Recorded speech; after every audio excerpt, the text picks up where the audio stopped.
the sailing, run, I'm sailing, pushing through the storm, swallowed by the sea, drifting into the sun, I'm sailing, I'm not waiting, I'm not sailing, I'm not waiting, I'm not sailing, I'm not waiting, I'm not sailing, I'm not waiting, I'm not sailing, I'm not waiting, I'm not sailing, I'm not waiting.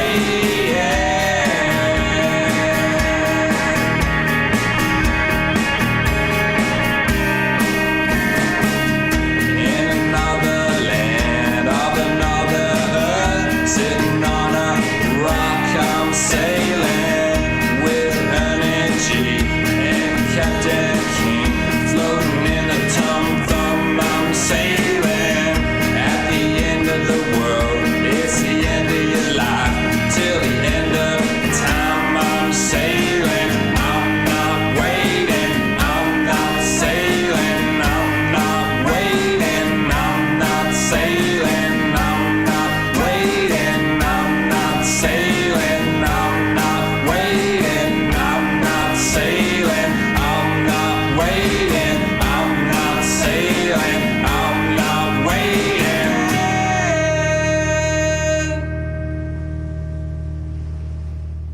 Hello, the internet.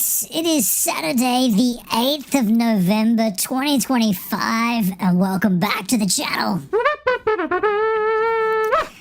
I've had a horrible head cold, man flu, for the last 2 days, and I think I'm getting over it, but it still feels like it's lingering slightly.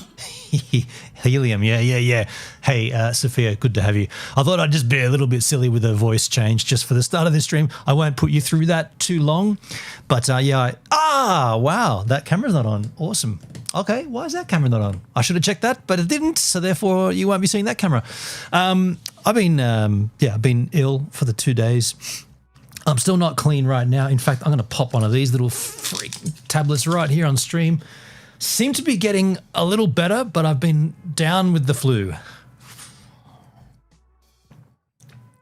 And I have been sleeping a lot. They say when you're ill, you need more rest. And man, I've been resting. Like I've been going to bed at 8 p.m. and getting up at like 7 a.m. Okay, I'm not sleeping for the entire 12, 11 hours, but I'm in bed for that long and I'm resting. Yo, in the chat, Amrex, I got a question. Why are you not shown in your thumbnail? Instead, it appears to be an AI-generated man. I've been using a lot of AI to generate my thumbnails and to do my stream titles and all that kind of stuff. It's just me using the tools, right? This is you covering the Daydreamers, right? No, that was the Daydreamers, Hendrik. That was the Daydreamers, and Sophia's in the house. Good to see her. Good old man flu. Yeah. Do you have a sore throat? A little sore. Nothing kills the man flu better than salt water. Well, I definitely could not be surfing yesterday. I was down. I couldn't do it. No chance. Today, thankfully, the conditions were shithouse, and I was still feeling crap this morning. I'm feeling marginally better right now. I'm still not feeling great, but I'm feeling marginally better than I was. So I'm out of the water. But Hendrik, there has been an update to the Slack track. I don't know if I should say anything because I feel like I might jinx it, but I did post up quite a scathing Facebook post on the group to incentivize the right thing to happen, and I think the right thing's happening, but I won't say anything too much.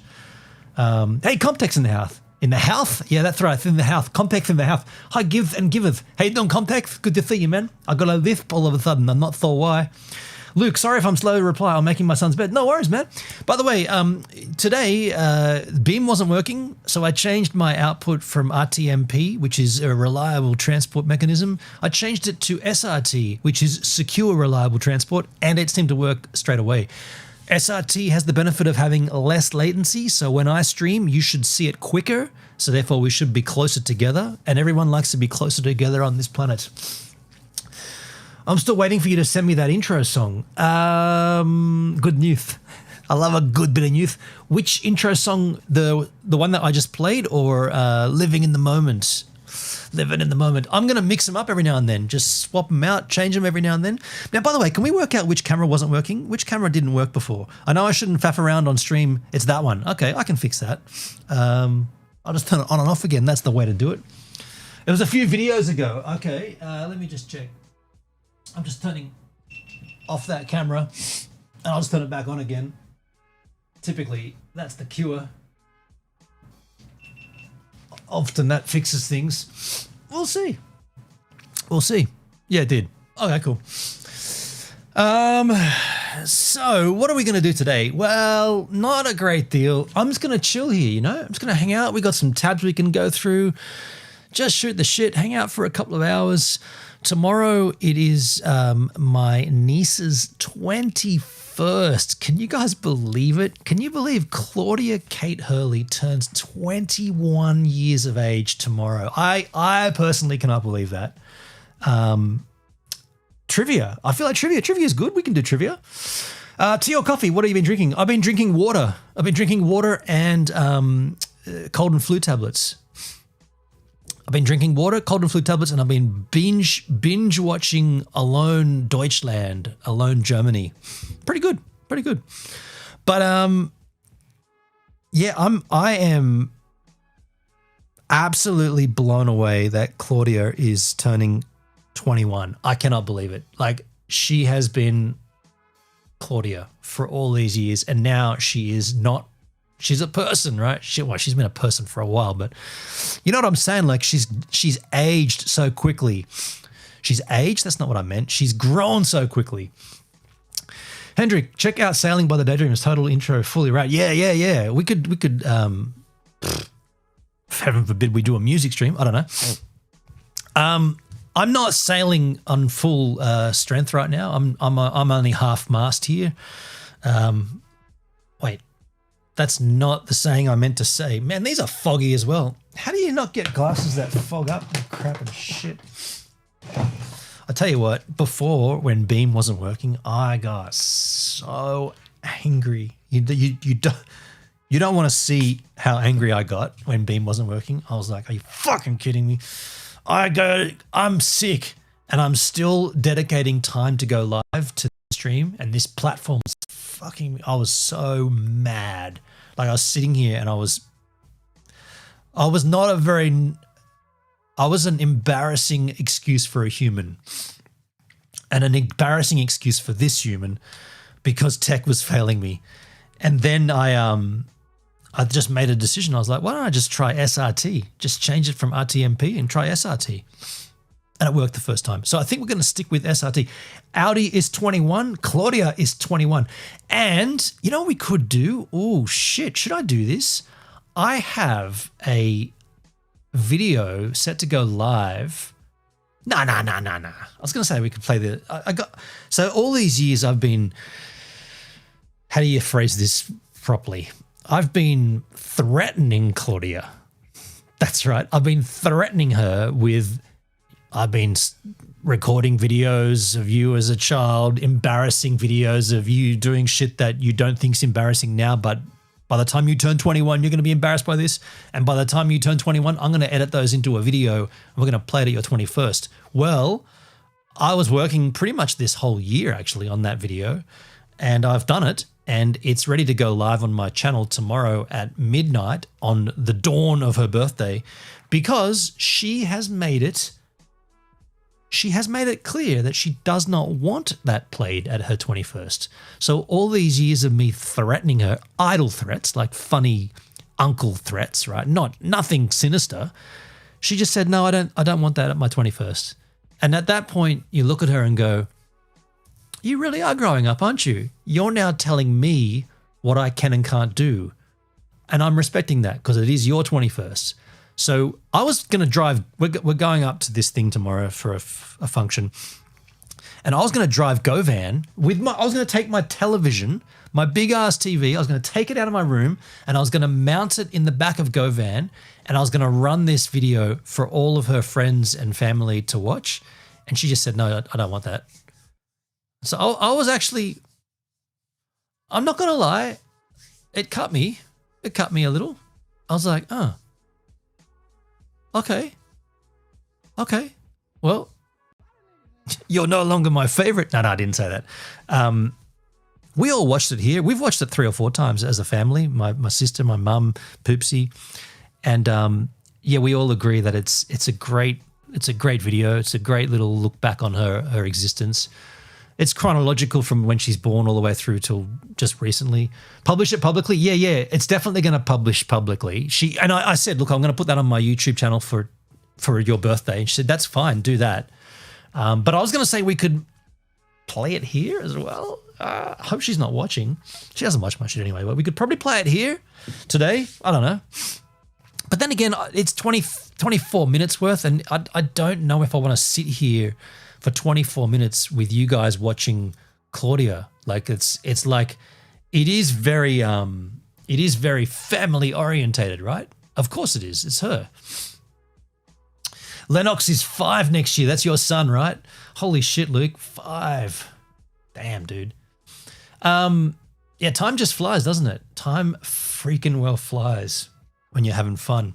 And I am having fun. I'm not feeling great. And I feel old. Yeah, last time I saw you looked old. Just kidding. We all look old. We all get old. I'm sure we can wait till you publish it. Yeah, I think I'll wait, H-Man. I think I'll wait. By the way, this latency is good, right? I'm interacting with you pretty much like exclamation fart. I just farted. Dude, I saw that and then it happened. This is SRT. I should have, I always wanted to use SRT. SRT seems way better. Bitrate looks good. Everything's clean. It clicks out. It checks out. I'm on the platforms. Are we on all the platforms like the D-Lives and all that shiz? Or on Twitch, Trovo, Kick, all the things, right? It's working fine, right? Everything's fine. If you're watching on Twitch, hello? What's cracking, Twitch? If you're watching on What's or Valora, hello, Valoriskis.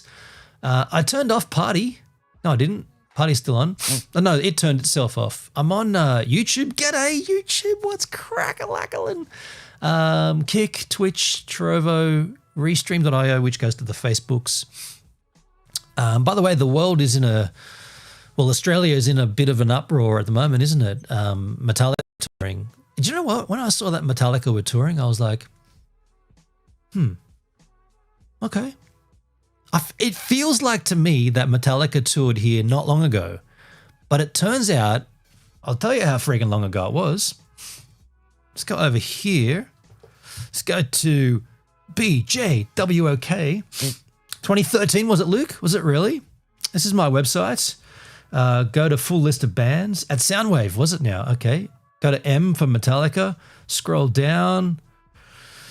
Metallica, Adelaide Soundwave, March 2013, and Metallica Entertainment Centre, November 2010.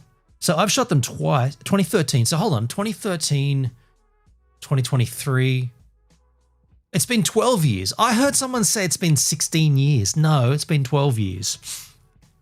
And you know what else I saw?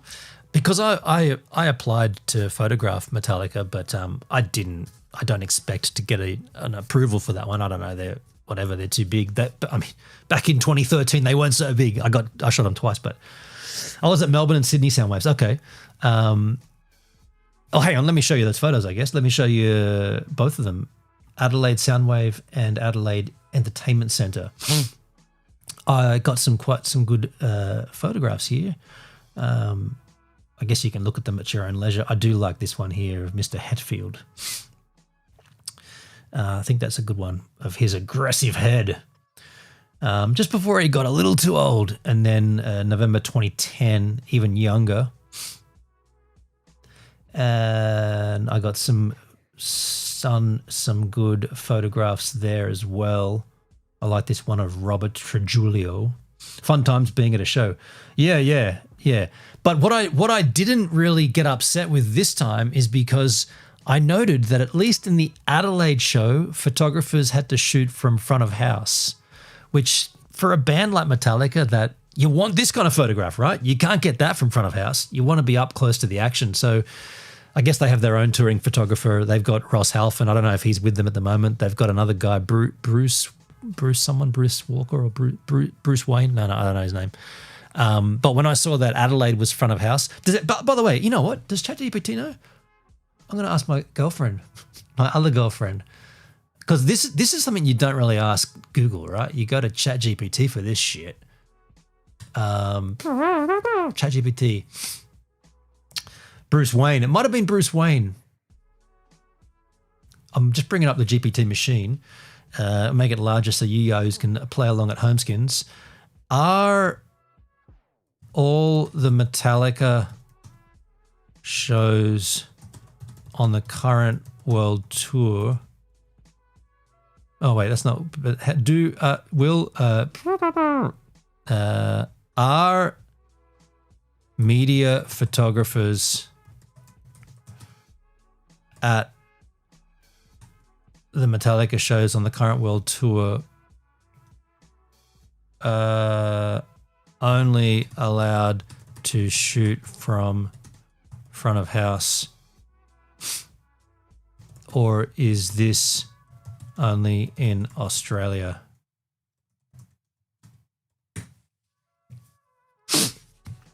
Couldn't find any specific public documentation for Metallica M72 World Tour that definitely states media photographers only allowed to shoot front of house, either globally or specifically. Here's what I found.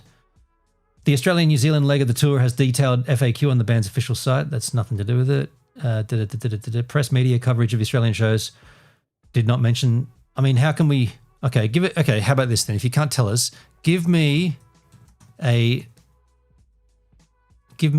links of all the cities that have already been played. Give me links of galleries, links to galleries of all the cities that have already been played in NZAU on this tour. My new girlfriend is Anthropic Claude, bit more reliable. Is it really? Okay. I couldn't locate publicly posted official photo galleries. No, I want to see media galleries. Here's one from, no, that's from Metallica.com. So they're obviously going to be Music Festivals Australia. This is a website like across the ocean. Please send me links. Yeah, don't ask me. Stop asking me questions. Just do the shit. So that's obviously a front of house photo. Front of house, front of house, front of house, front of house, front of house. So that's no. I mean, they're quite good photographs. Oh, that one's not. They're all front of house, right? All front of house. Oh, Luke's got a split. No worries, Luke. Take care, man. Oh, by the way, I've got a little taking a slash. Tell me if this works. That's cool. That works. If I've got to go to the bathroom, I can just hit the taking a slash. Not working? How come my viewers aren't numbered? Give us watching now. What's going on with that? We'll look at that in a second. So that's the, where was that? What gig was this? That's Perth.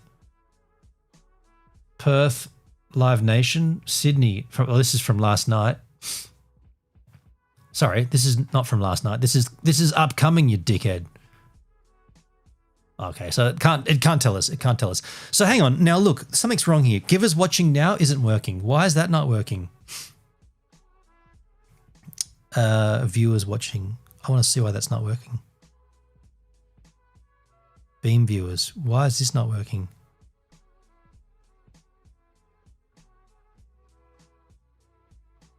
Why would that not be working? It's got a red arm. Interesting. It's red.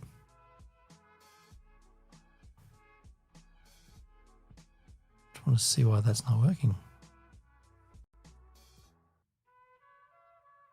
No? Okay.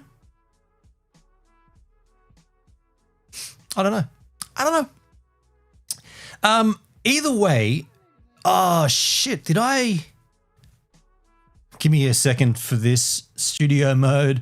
I don't know if I 5 viewers on Kick. Yeah, the viewer numbers aren't coming in from Beam, and it's red in my OBS on Beam viewers, which is,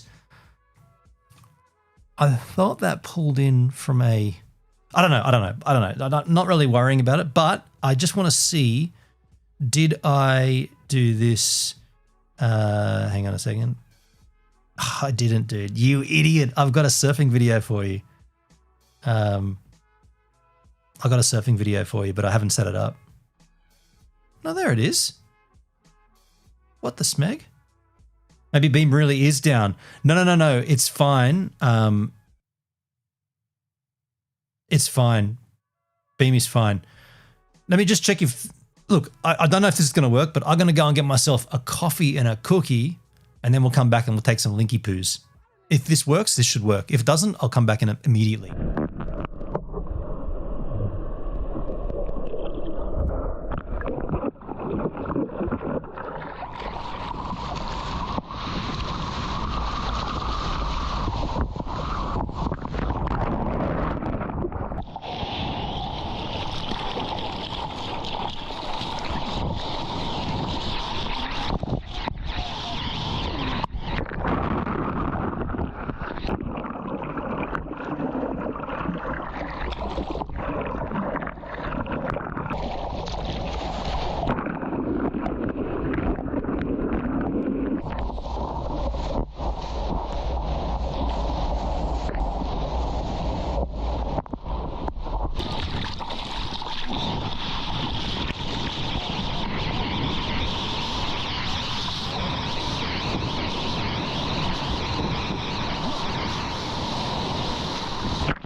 I slipped.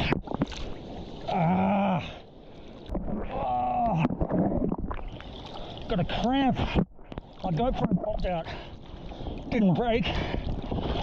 Cramp.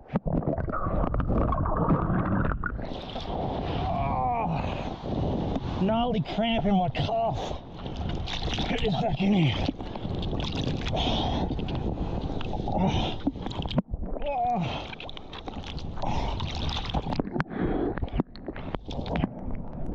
I can't. Okay, I can't. I'm gonna get out. Oh, I'm gonna pedal out. Oh, my crap.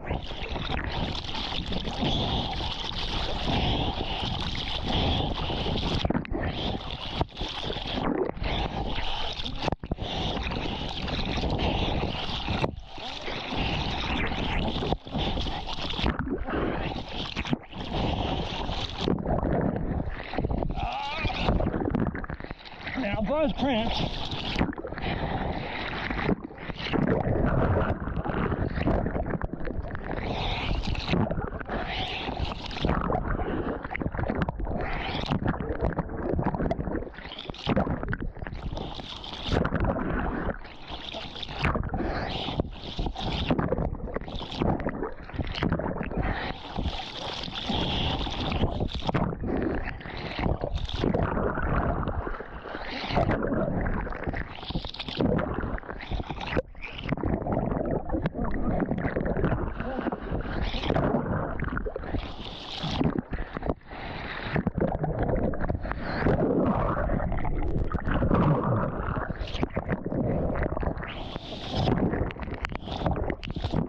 Okay, I should be good now.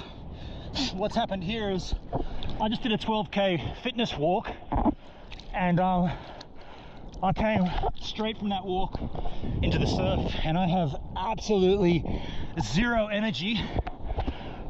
The one decent wave I got, I don't know what I did, but I slipped, fell off the front of my board, took this GoPro out when I was sliding down, didn't break, just popped out of the mount. And so I've had to paddle back out past the lineup to sit and fix this. And both of my calves cramped up. The left one cramped up just as I was riding that wave, and then the right one cramped up as I was trying to paddle back. Maybe 7 out of 10 cramps. Good waves coming in. I gotta put this back on there, and we'll get, look at this, we'll try to pick up on a wave. Oh shit, look at this left.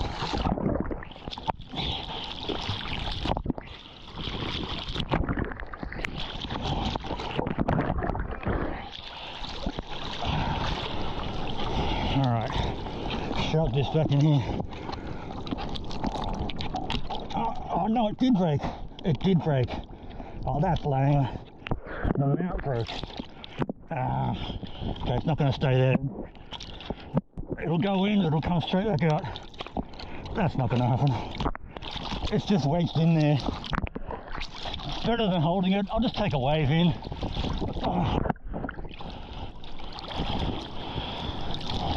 Oh, it's going to lose it on the duck dive.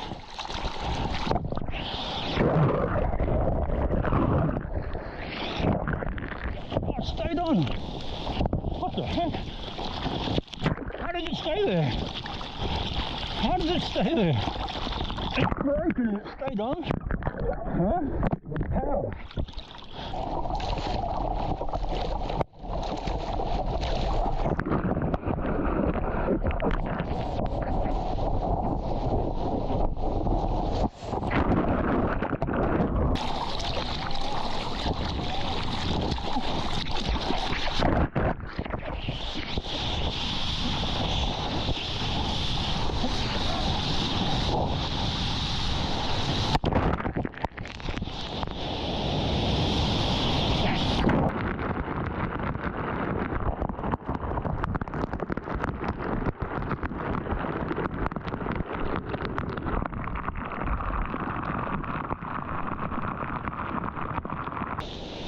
GoPro popped off somewhere in that wave. Wait for it to surface.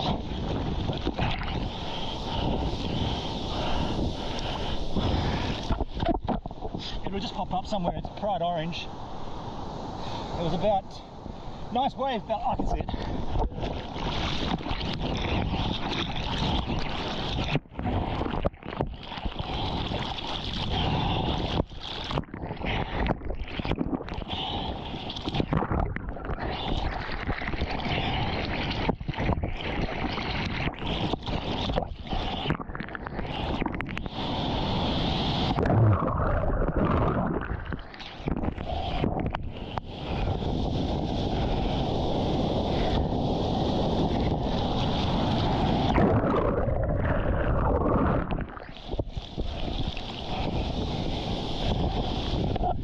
For it to come back up.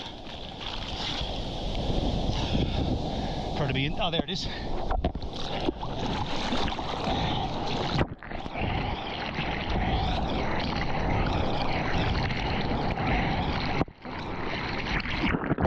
Got it.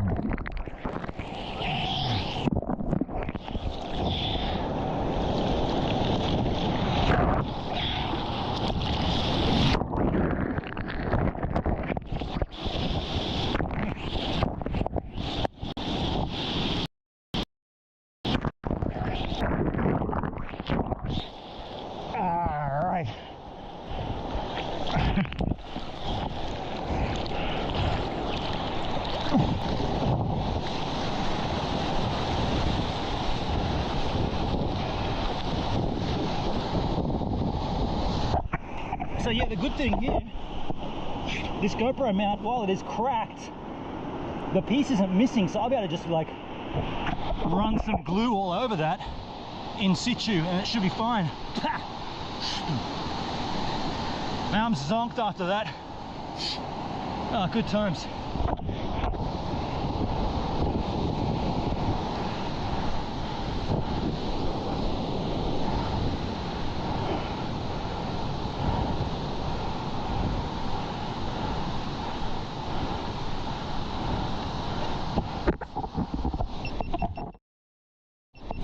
Daleski, man flu. Is that some kind of weird venereal disease? How you doing, man? By the way, H-Man, the GoPro snapping off was no big deal at all. That's going to be weird. That's going to be weird. That's going to get weird. No big deal at all. Also, I forgot to mention, why I brought up the Metallica thing before. I'm not photographing Metallica, I don't think, but I am photographing the Pixies this week, which is more exciting for me. I'd rather shoot the Pixies than Metallica, even though I've shot the Pixies a bunch of times. I'd rather shoot them. But good to see you, Dale. And so here we are. Are you feeling any better? Yes, I am. I'm definitely feeling much better. Well, let me rephrase that. I'm feeling better. I'm not feeling like I'm not back to health, but I'm confident with another good rest tonight, I'll be back to health tomorrow. But man, I feel way better than I have done. Holy shit. It was horrible, horrible. Just a man flu though, you know. Everybody gets them, you know. We all whinge and complain about them, but we all get them. I just a little rewind to the start of this stream. There was this issue with Beamstream not working, and I changed from RTMP to SRT, and it seems to be better. It's a lot less latency with SRT, so there's that too. I feel like we're almost live right now. Like if you comment, actually tell me like, okay, I'm gonna when I clap my hands, as soon as I'm gonna say a number. And then you write the number in the chat. As soon as you hear me, it's going to be a 1-digit number. As soon as you hear the number that I say, type it and press enter. The number's going to be 7. I noticed D-Live stream is a black screen. D-Live is a black screen? Holy shit, dude. That Sophia, Hendrik, Dale, that was like maybe 3 seconds, maybe 2.5 seconds. Is D-Live a black screen?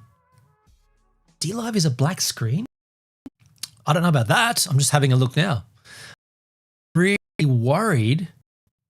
It is too. What's with D-Live being a black screen? Huh? Okay, I'll turn it off and back on again. Have you tried turning it on and off again?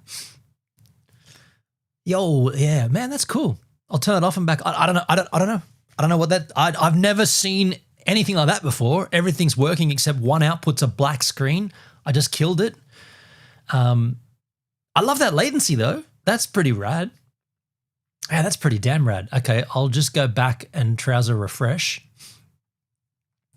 But the other thing that's not working apparently is the viewer count. For some reason, that's not working. Okay, I'll just turn D-Live back on and we'll just seizes if that works. Like I said though, I'm not really worried about it. It is what it is. D-Live's over the shop. It's not working. It's not on. No, there it is. Okay, it's back up. D-Live seems fine now. Weird, dude. That's weird, man. I mean, that's definitely that's an issue at everybody's end, right? How's your end going, Dale? How's your end? It's good to have you, man. I felt upset. Is anyone else's kick occasionally glitching? Is kick glitching? No, I gotta say, Sophia, having been to your house, I know that that's your internet. I'm just refreshing and checking at my end, but I can almost say 99.9% that that's at your end. Although, I'm just watching it now. My end is rocking it. Yeah, no, it's seamless at my end, Sophia. My end is fine. Your end is wrong. Yeah, I'm watching it slightly out of the corner of my eye here.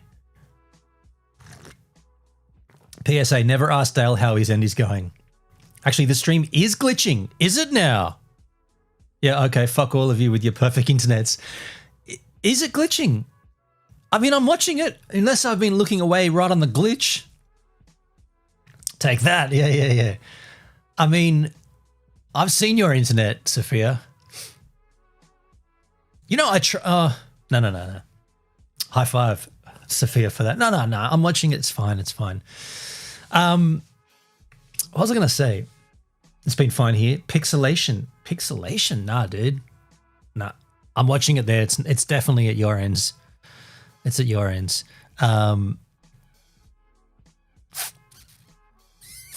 I was going to talk about something else. Pixelation? Okay. I'm gonna just move on.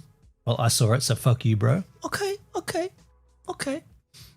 Don't talk to me so bad when I'm a little down. So I'm looking at Valora as well, Valora.tv. I'm on Valora. I'm live. And I'm feeling good. And coming up in the not too distant future is some good things. Yeah, some good things. Dare I say it, good things are coming. Let's move on.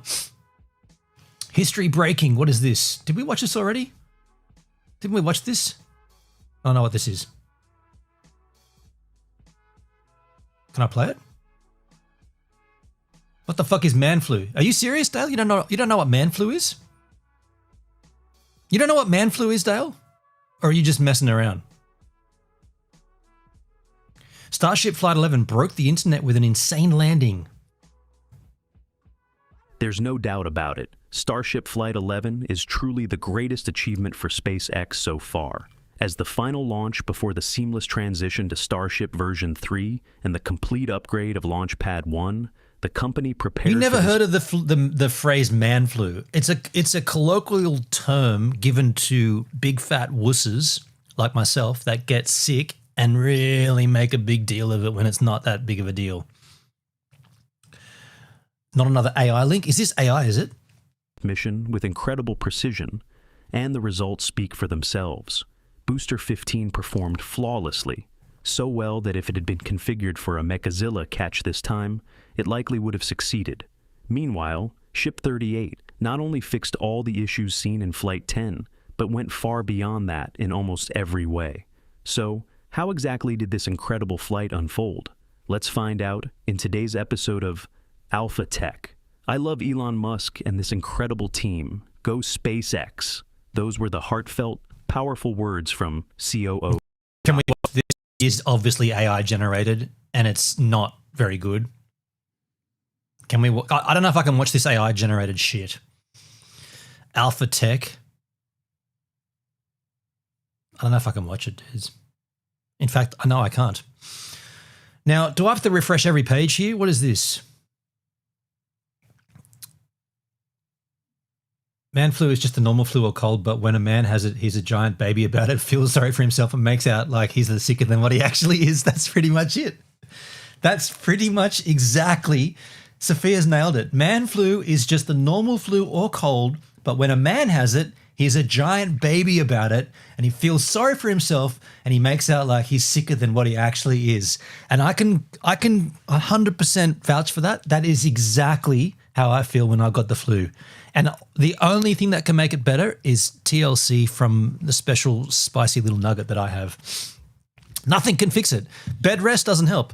What happens when you go to bed early? You don't sleep. You lay there. You toss and turn. You turn from one side, snot goes into the other nostril. You turn the other side, rolls onto the other nostril. You try to beat it. You try to get to sleep before the snot goes to the other side. You don't get there. Then what happens? You got to get up for a piss. So you get up, you go to the bathroom, you come back, you lay on your back. The next thing you know, your body's aching because you're laying down. You're laying down and you're aching? Huh? You're not doing anything. Why is your body aching when all you're doing is laying on it? Like, it's horrible. And I needed my special spicy little nugget, Sophia, and she happens to live in another state. Can you believe it? What is this? FOX32 Chicago. Viral scam busters, Trilogy Media on tracking down online criminals. Spicy Little Nugget is immunocompromised, so you'll be getting TLC from Spicy Little Nugget wearing a hazmat suit. I could make that work. And I'm sure you could too. What's this? But I live for seeing bad guys be tracked down, especially when they're scamming people and doing people wrong. Well, Ashton Bingham and Art Kulik are the fearless duo behind Trilogy Media. They are YouTube's leading scam busting channel. They have 1.7 million subscribers, billions of views, and they also... He's ignoring my comments? Laugh my fucking ass off. Dale, boo friggin' who? Jesus. Fine. Whatever. I wasn't ignoring you. I don't ignore anybody. Have an award. They're the Streamy Award winners. First of all, thank you both so much for being with us today. Thank you for having us. Thank you so much for having us. Good morning. Good morning. So, okay, we were just talking about your videos, and our first question was, how the heck do you track down these people? Like, I've seen your videos where you're face to face with the scammer. What goes behind tracking them down to actually find them in the flesh? a lot of work, a lot of patience, of which I have none. That's a true statement. But you know, we try to, just as scammers are Gloria. adapting to, you know, new technology, new methods, you know, we are trying to not only stay right in heel with them, but also trying to stay a few steps ahead of them. But you know, at the end of the day, it's about making people aware of their tactics, how technology is contributing to that. You know, scammers are not going to stop; they're just going to keep adapting and changing, and so we're just trying to keep up with them and exposing their methods for everyone to look out for. Yeah. I think the beauty ahead. the beauty of our community is that it's such a niche. So every single time when we have operation, the majority of scam baiters are involved. We boots on the ground. We know how to, you know, be journalists, knock on doors, ask questions. A lot of patience, of which I have none. You feel that, Sophia? Would you say you're an impatient person, Sophia? I wouldn't use that. I would not categorize you that way, as impatient. No. Confrontation and Benin is your all these patient. Other way around, Dale. Sophia is my patient, and I have to practice patience. And I'm gonna patent that shit. Oh wow, I'm getting okay. Oh, I've got Discord open, haven't I? No, I don't. Why have I got? What's going on? Script editor's running. What's going on? Quit that. I think I had too many things open here. Okay, hold on a second. Oh, you know what's going on? Oh, I've got this script that runs. I wrote this script that runs while we do the music streams. Glitching, fucker. Yeah. I realize what's going on with that. the police. So a lot of people is very savvy with computers, and you know, like I said, it's a team effort. I wrote this script. Guys, I wrote there's so this many script. different kinds of scams going on right now. So how do you nail down which scam you're going to go for, what person you're going to target? Well, we're fortunate enough now that we've gained, you know, a little bit of a following that the stories kind of come to us. You know, we see that scams are very cyclical in the way that they are, you know, put out through, you know, whether it's robocalls or scam texts or scam emails. There are so many different kinds. There are some. Speaking of scams, folks, this just in. Did you guys see Richard Hart has a new project called Mr. Proof? Mr. Prove. Did you guys see that? Another Richard Hart project, and there's a sacrifice phase for it. I cannot believe it. I cannot believe it. I've not seen Creaky in ages. Creaky, speaking of scams, right on. That are easier to bait than others. But you know, at the end of the day, we try to do the ones that are causing the most damage, that give us the biggest window of opportunity to insert ourselves in. That's what we do as scam baiting, is we kind of pretend to be victims. So we let the scammer take us down their path of what they think is going to result in a payday for them. But at the end of the day, we're just exposing their methods and hopefully exposing a face behind the mask. Mm-hmm. Out of all these people that you've tracked, what has been the craziest story that you uncovered? Oh, that's a great question, by the way. We just got back from Nigeria, and you know, like all these gold bars, prints, Nigerian prints and stuff. So we've been doing investigations there. But as of today, nothing can compare to our trip to India. We did amazing collaboration in 2020. Speaking of scammers, conmen, I've been having fun in the DLive Discord. I mean, somebody sent me some screenshots, and I did see. Yeah, should we talk about that, Dale? Should we just tangent for a moment? I did watch the stream. I couldn't watch all of it. There's no way I could have watched all that, but somebody did send me a VOD of the Joker's stream where he went hard on you. Absolutely. I didn't really cop much. Like he didn't go deep on me. He didn't. I mean, I don't deserve it anyway. Like neither do you, by the way. But he went real deep, real hard for you, and he just kind of didn't really say much for me, which is I think he should keep my name out of his goddamn mouth. What was Will Smith? Keep my wife's name out your mouth. He's so pathetic. You know what the thing was, man? When I tried to watch that, I was like, this dude, really? It's just the same thing. Inject different name here. It's the same spiel he's been rattling off forever, but it's just now it's all about rumble. Rumble, rumble, rumble, rumble, rumble, rumble. Before that it was kick, kick, kick. And before that it was glimish, glimish, glimish. And before that it was brime, brime, brime. And before that it was whatever Sponge's thing was. And before that it was D-Live, and it just keeps going on, and then in the next 4 months from now, you're going to be like, no, he's off Rumble because something went wrong in Rumble Town, and he's pissed off so and so. So now he's on Odyssey. It's all Odyssey. And I was like, dude, he's just lame. And that fucking you took someone else's creation and made it yourself, and you think that's cool? You took an outfit from a costume in a comic book that made a world famous movie, and you took it on as your own identity, and you think that's cool, and you think that's creative? It's just fucking, you're basically plagiarizing the fucking comic, man. It's not yours, man. You don't own any of that. It's just you. It's you fanboying over a character that you enjoyed watching on a movie. It's so fucking dumb. He's trying to convince D-Live to pay him a consultancy fee to fix it. Oh, man, he's such a shame of a person.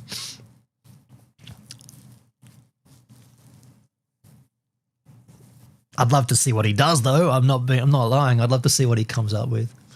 It's just so dumb. Like, okay, I'm going to start my streaming career. Now, how can I be original? I know. I'll take an existing character and I'll just put makeup on and call myself that character. It's like me starting a stream, calling myself Spider-Man and wearing a Spider-Man costume. And I come out here and I'm zapping, I'm zipping, I'm shooting web out of my hands, and I'm talking spider speak. That's just so fucking dumb. Yeah, maybe do that once when you're doing like a costume, like a Halloween stream or something. You do it for shits and giggles, one time only, like when I used to wear the Michael Myers thing for Halloween. You do that and then you move on. You go back to your own creativity. You cannot just take someone else's thing and just claim it as yours and then be like, I'm going to base my entire online presence on this character that I didn't create. I just took it from someone else. It's so fucking dumb. Joker hates me. I consider that a badge of honor. He is the absolute antithesis of irrelevant. The guy has no cred. He has zero pull. He has no charm. He has no charisma. He has no... I'll tell you what he does have, which is in abundance. He's ambitious. He is overly ambitious, but he is so cringe. Like, all of his content is just deplorable, made for like... He takes all of the pew pew PewDiePie, all that schlock that people like PewDiePie and Drama Alert and all those dudes do to catch the 7-year-old, the age group 7 to like maybe 11, that age bracket of boys from 7 to 11 that think, that's cool, man. He's really sticking it to them. He's showing them. That's what he takes, and he makes his entire content based around trying to appease 7-year-olds. It's fucking awful. He claimed I'm obsessed with him. Classic projection. He's obsessed with me. Yeah, and there's so many examples of him doing one thing or saying one thing and doing the exact opposite. Like, do you remember that time when he said to me, remember I posted a tweet? I was sending a tweet to Elon Musk when Starlink was just becoming a thing, right? These mobile dishes, not just the Starlink on the roof, like actual mobility Starlink. And I sent him a link.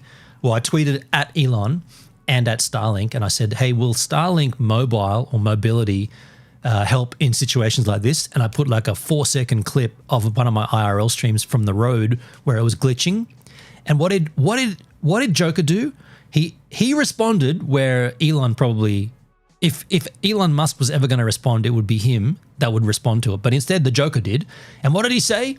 He goes something like, I'm paraphrasing the way this is not exactly what he said, but the message was, who do you think you are? You're not going to be able to reach Elon Musk.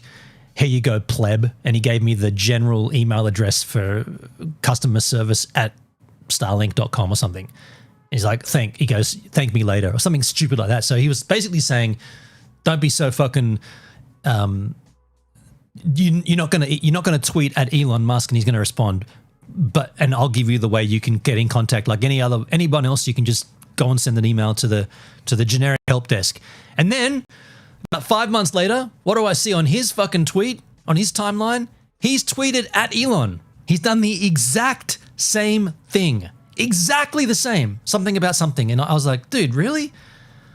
Do I have to get a screenshot of this to prove what a dick you are? Because 6 months ago, you wrote me off for doing it, but yet it's okay for you to do it. And you know what he'd say to that? If I brought it up with him, he'd say, yeah, but I'm someone, you're nobody. And who is he? The Joker. He is the Joker, the character that everybody knows is a Marvel comic creation, not his creation. You're just some dude in some basement that enjoyed it, like many other people, right? It's a famous film. Batman, right? Big famous film. You're not the first person to enjoy that character, but yet you based your whole fucking career on it? You idiot. You absolute idiot. That's plagiarism. That's copying. That is not creative, and it shows exactly what kind of a person you are. You're dumb. You're an idiot, and you wasted all this time building up this big profile of the Joker. Nobody gives a fucking shit about you, dude.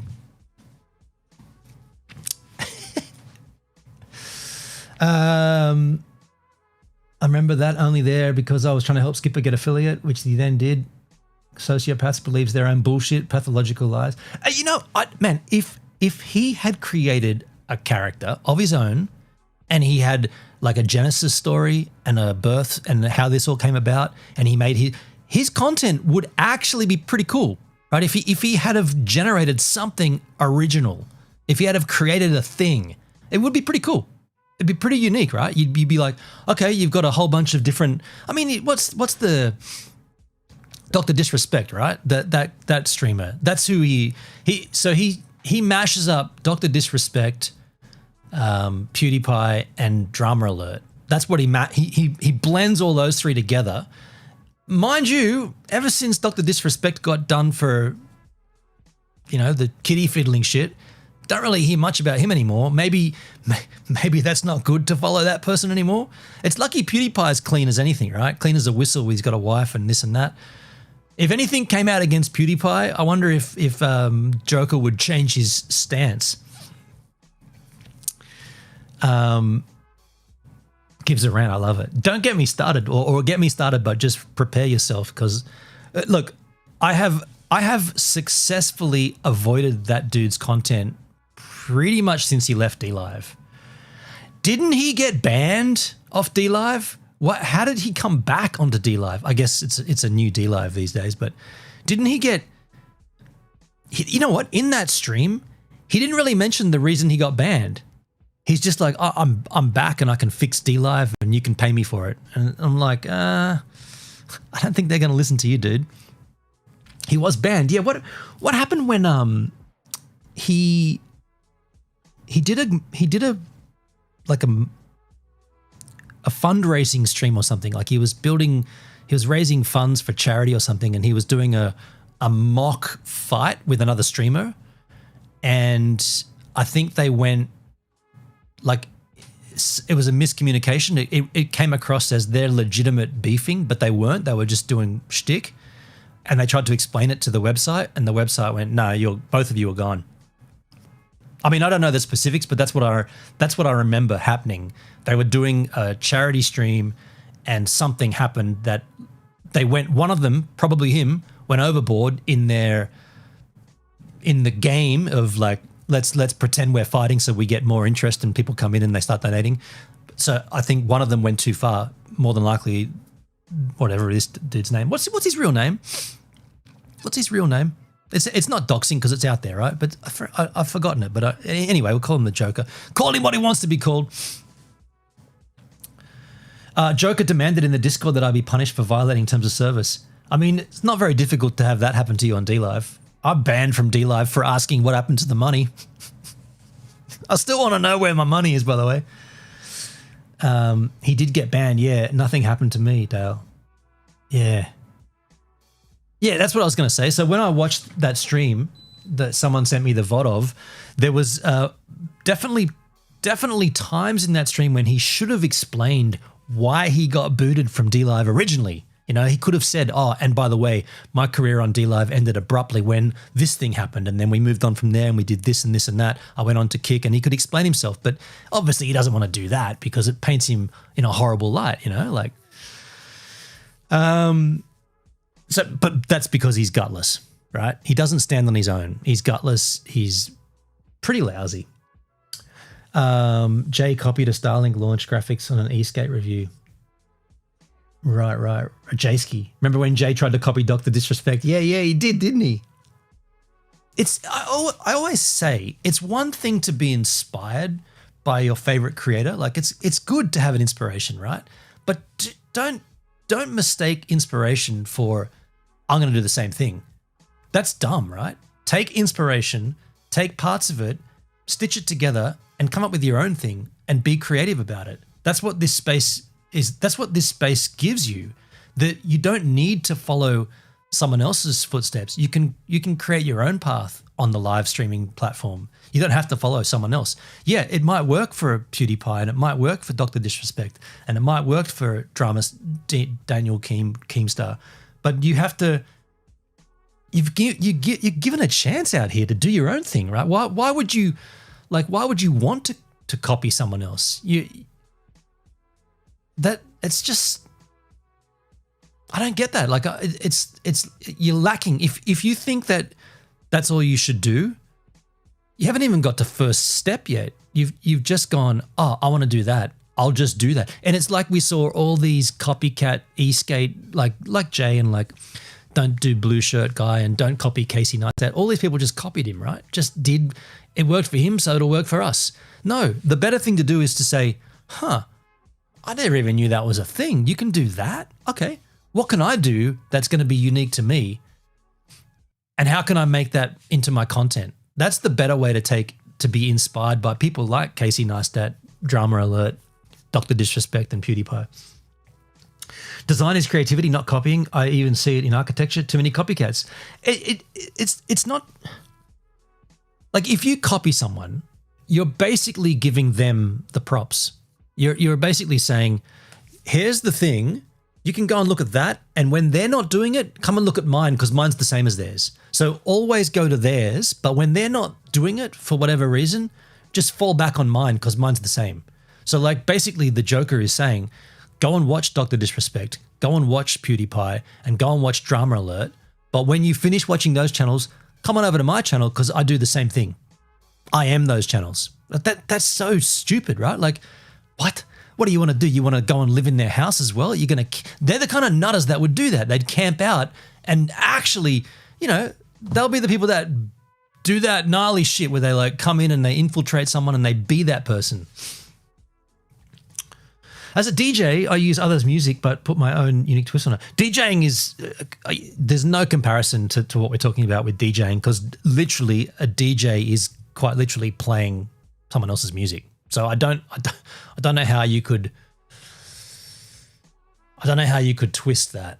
But you know what it kind of is like? It is, well, I was going to give you a little leg there, but you got me thinking. Interesting topic. If I could give some advice to the Joker, this is what it would be. Listen closely, Joker. You should stop what you're doing immediately. You should start again using the tech that you've got, using the knowledge that you've got, and design your own thing and come back, be unique, be an individual, be good at it. Because let's not, don't forget that he is good at what he does, right? What he does is absolute rubbish, but he's good at it. So do your own thing, be unique, be original, come out swinging with a creation of your own, and take the platforms by storm. Do it, man. Don't keep copying and hoping that someone gets sick of the original and they want to come back to see you. Because the original is always going to be better than you. Always. The Joker character, you're never going to be that character. You're just copying it. Anyway, how did we get onto that topic? I don't know. 22 with Jim Browning and Mark Rober. We went to India. shut down 3 fake call centers, and Indian mafia put bounty on our heads. So they were going... Wait, Dales, my issues with Joker aren't about the copy character, it's other things. I mean, the guy's a dickhead as well. Let's not forget that. But if you said to me, what's your main gripe with this guy, it would be that. I don't give a flying fuck what else he does. I mean, he's cringe as all shit. Like, he's the shit that he rambles on about is boring and inane, and it's just the same thing over again, different people involved. And what about when he was trying to get, I'm the first Kick affiliated streamer and I'm going to change the platform, and then they're just like, get out of here.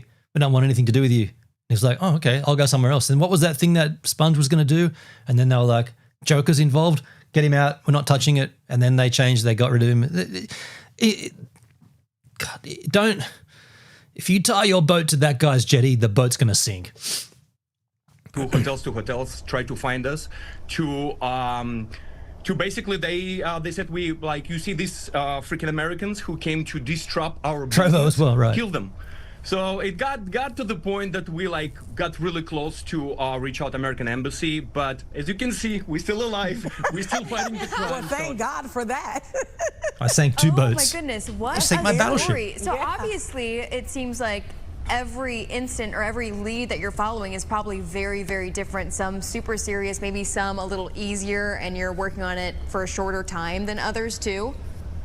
Yeah, and and that's the thing. A lot of people, that may not be familiar with these types of scams, especially those like tech support based ones where they're pretending to be, PayPal or Amazon or your bank even. A lot of people think it's very like black and white, cut and dry. Oh, there's just one person that's calling you and they're trying to get your money. But what they're not realizing is this is a very deep, very well organized, organized crime, basically. There's mafia involved, there's tiers involved, and there's a lot of people here, even if the call centers are overseas, there's a lot of people here in the States that are facilitating this fraud. That they're called cash mules or money mules. Sometimes they're even bosses of money mules. So there are so many different tiers and layers that we're trying to penetrate as many as we can and take them down little by little by, baiting them into our trap, basically. I need you guys to be careful. Yeah, I'm sure you're very careful. I mean, if the Indian mafia was after them and they're sitting here, they've done well so far. You at all times. When it comes to, because one thing you said, you sank the Queen Mary and Toccata. I'm not sure what that's in reference to, H-Man. I hope you didn't sink any boats, though. There was, you collect all of this mountain of evidence, you hand it over to police. Have you ever had cases that were literally prosecuted where the people were charged, prosecuted, and maybe some of them are now behind bars? Absolutely. Thankfully, especially as we continue to grow and our credibility continues to get, more recognized, we're actually able to do, sting operations hand in hand. By the way, with Trimfest 2025 is in full swing. Trimfest. Yes, that's what you sent me that image for. Yeah, okay. What is it? It's a music festival? They were my boats. You had boats, Hendrik? You had a boat? Okay. I had Windsong. D still has it somewhere. Well, parts of that still exist in his yard. Windsong. Enforcement that wasn't really possible a few years ago, but it's really catching on. People are catching up to how deep and crazy these scams go, and thankfully we even just had a press release a few weeks ago from the DOJ down in San Diego. There was 28 different cash mules were arrested, largely based on videos that we have done over the last 5 years, and there's a massive federal indictment put against them, and they're all behind bars right now. And it's all linking back to these Indian call centers, great name for pretending boat, yeah. to be, different companies that you might recognize, linked up with Chinese mafia on the West Coast that were prolificating this and targeting seniors. This one was very much into trying to get elderly people to give over their life savings, and they were successful for many years. But Trimfest is a meetup, 5 people, including our beloved Suki. Yeah. So what is it? What's it in aid of, though? It's just to get together, hang out? Not so much anymore. That's very good. I think the best part is that trimming after weed fighting, buzz. like we've been in this business almost a decade, and since 2020 we started confronting. I don't know what that means because that's illegal in Australia, but I don't know what it is. I think I know what it is. It's illegal. Scammers, dangerous situations, stuff like that. Always give whatever evidence we have. We give to law enforcement, 3-letter agencies, Homeland Security. And this year, 2025, been so monumental for scam baiting community. We just a couple months ago, we just accomplished. First, we wrote the history. We had Stinghouse operation in Arkansas. Sheriff John Montgomery said, enough is enough. Our community, our elderly community got affected. Asian mafia thugs coming to working together with the Indian mafia, and they picking up the packages, scamming elderly people, and Sheriff said like, all right, let's get all together, let's get a stinghouse operation, let's bring. You want me to come to the 2026 Trim Fest? What city is it in? Interesting. If it's in Tasmania, I'll get there. Scam baiters, let's get our live decoys, let's put sheriff car, park in garage, and just do whatever it takes to bust every single cash mule, every single scammer, and it did happen. So it's a monumental year, a monumental day in scam baiting community. Wow. Well, thank you for what you do, because I think you're probably saving a lot of folks and giving people a lot of closure if, you know, if they unfortunately were one of those folks who Why do I not know these people? You know, I know the guy with the green hair that does all the rage baiting for the scammers and records their screens. I don't know these guys though.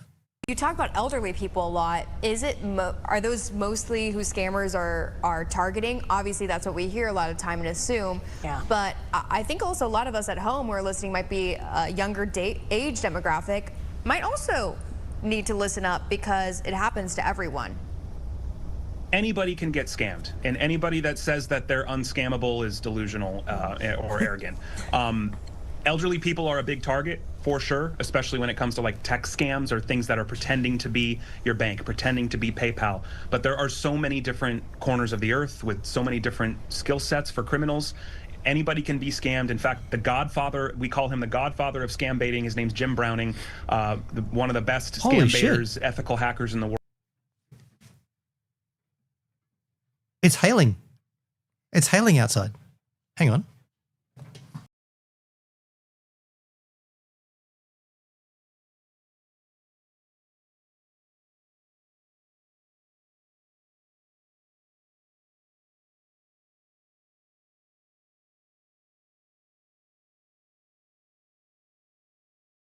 I apologize for that. It's hailing out there.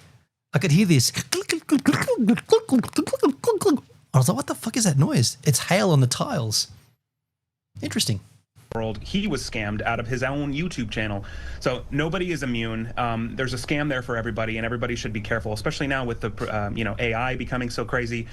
You know, scam text messages. It's legal to trim weed buds and smoke them in Canberra. Hailing Welsh. Hailing Welsh. Haley Welch. Okay. All right. I'm going to go to bed. I scammed you all. I'm going to go to bed now, and I'll see you all later. Remember I used to end my streams with that? She just cuts in on that Twitter live space, and she's just like, they're literally talking about, did you just scam everybody? And she just comes in and goes, well, I'm going to go to bed now. I'll see you all later. And she just ends it.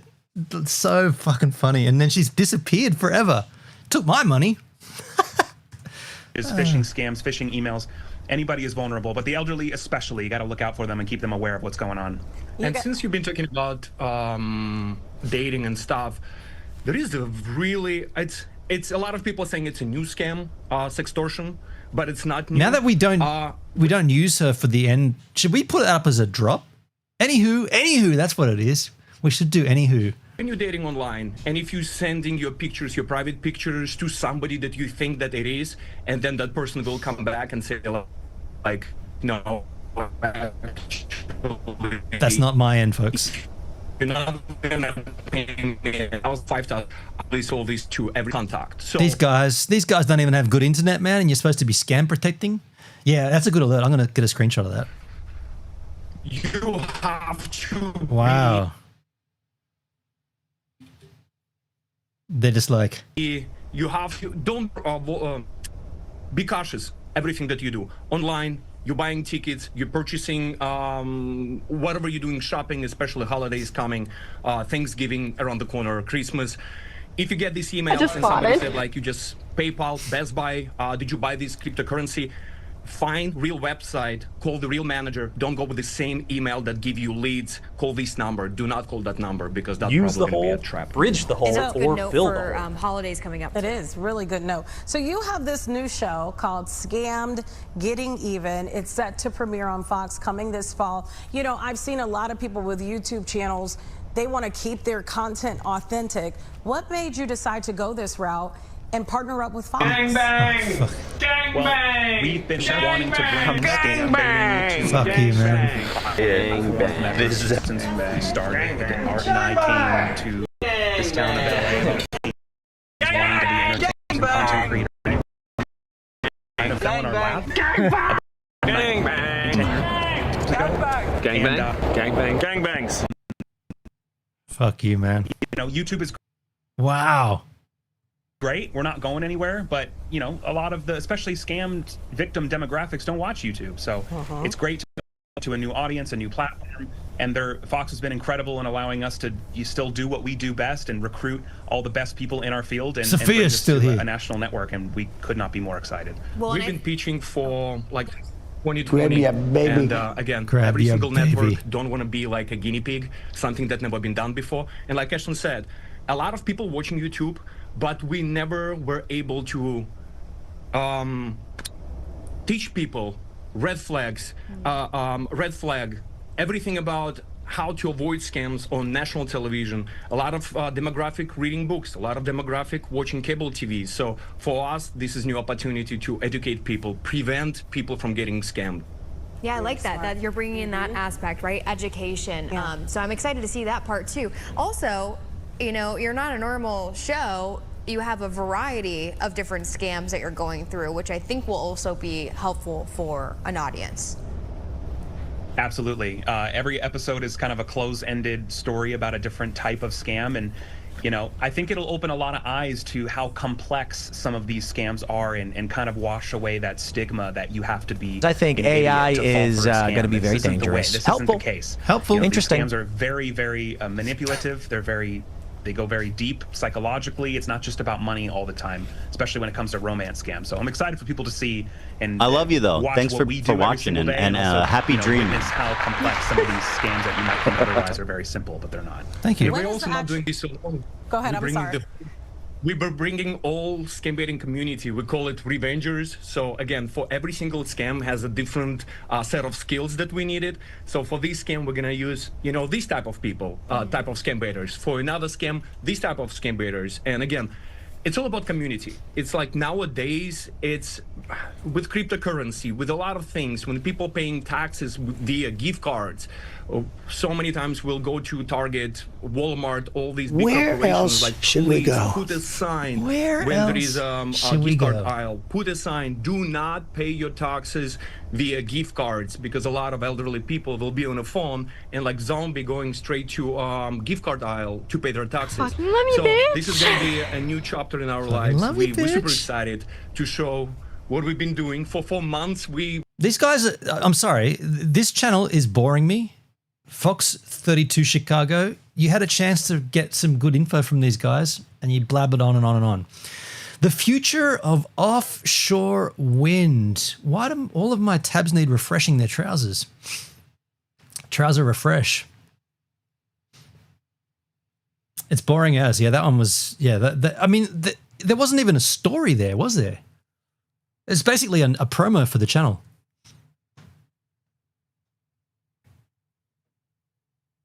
You know what? Is my Firefox stuttering? Is that what's going on? Imagine a wind turbine in your head. What does it look like? I think I might have too many plugins going on Firefox. Can we manage my plugins? Let's get rid of some of this shit. Hendrik, I'm going to get rid of that EQ one. Sound booster. I got a soundboard here. I'm going to just get rid of some shit here. Where are my manage extensions? What are the ones that I've already got here? Extensions. I'll leave the ad blocker on. Audio compressor, sound booster. Okay. I'll just get rid of uBlock origin. Remove it. I'll get rid of the sound booster. I don't know if that's causing issues, but we do have issues going on with Firefox machine at this stage. Oh, that's my... Remove your damn butt plug. It's causing glitching like a biatch. How did you know I had that in? How did you know I had that in? Is that visible? Shit.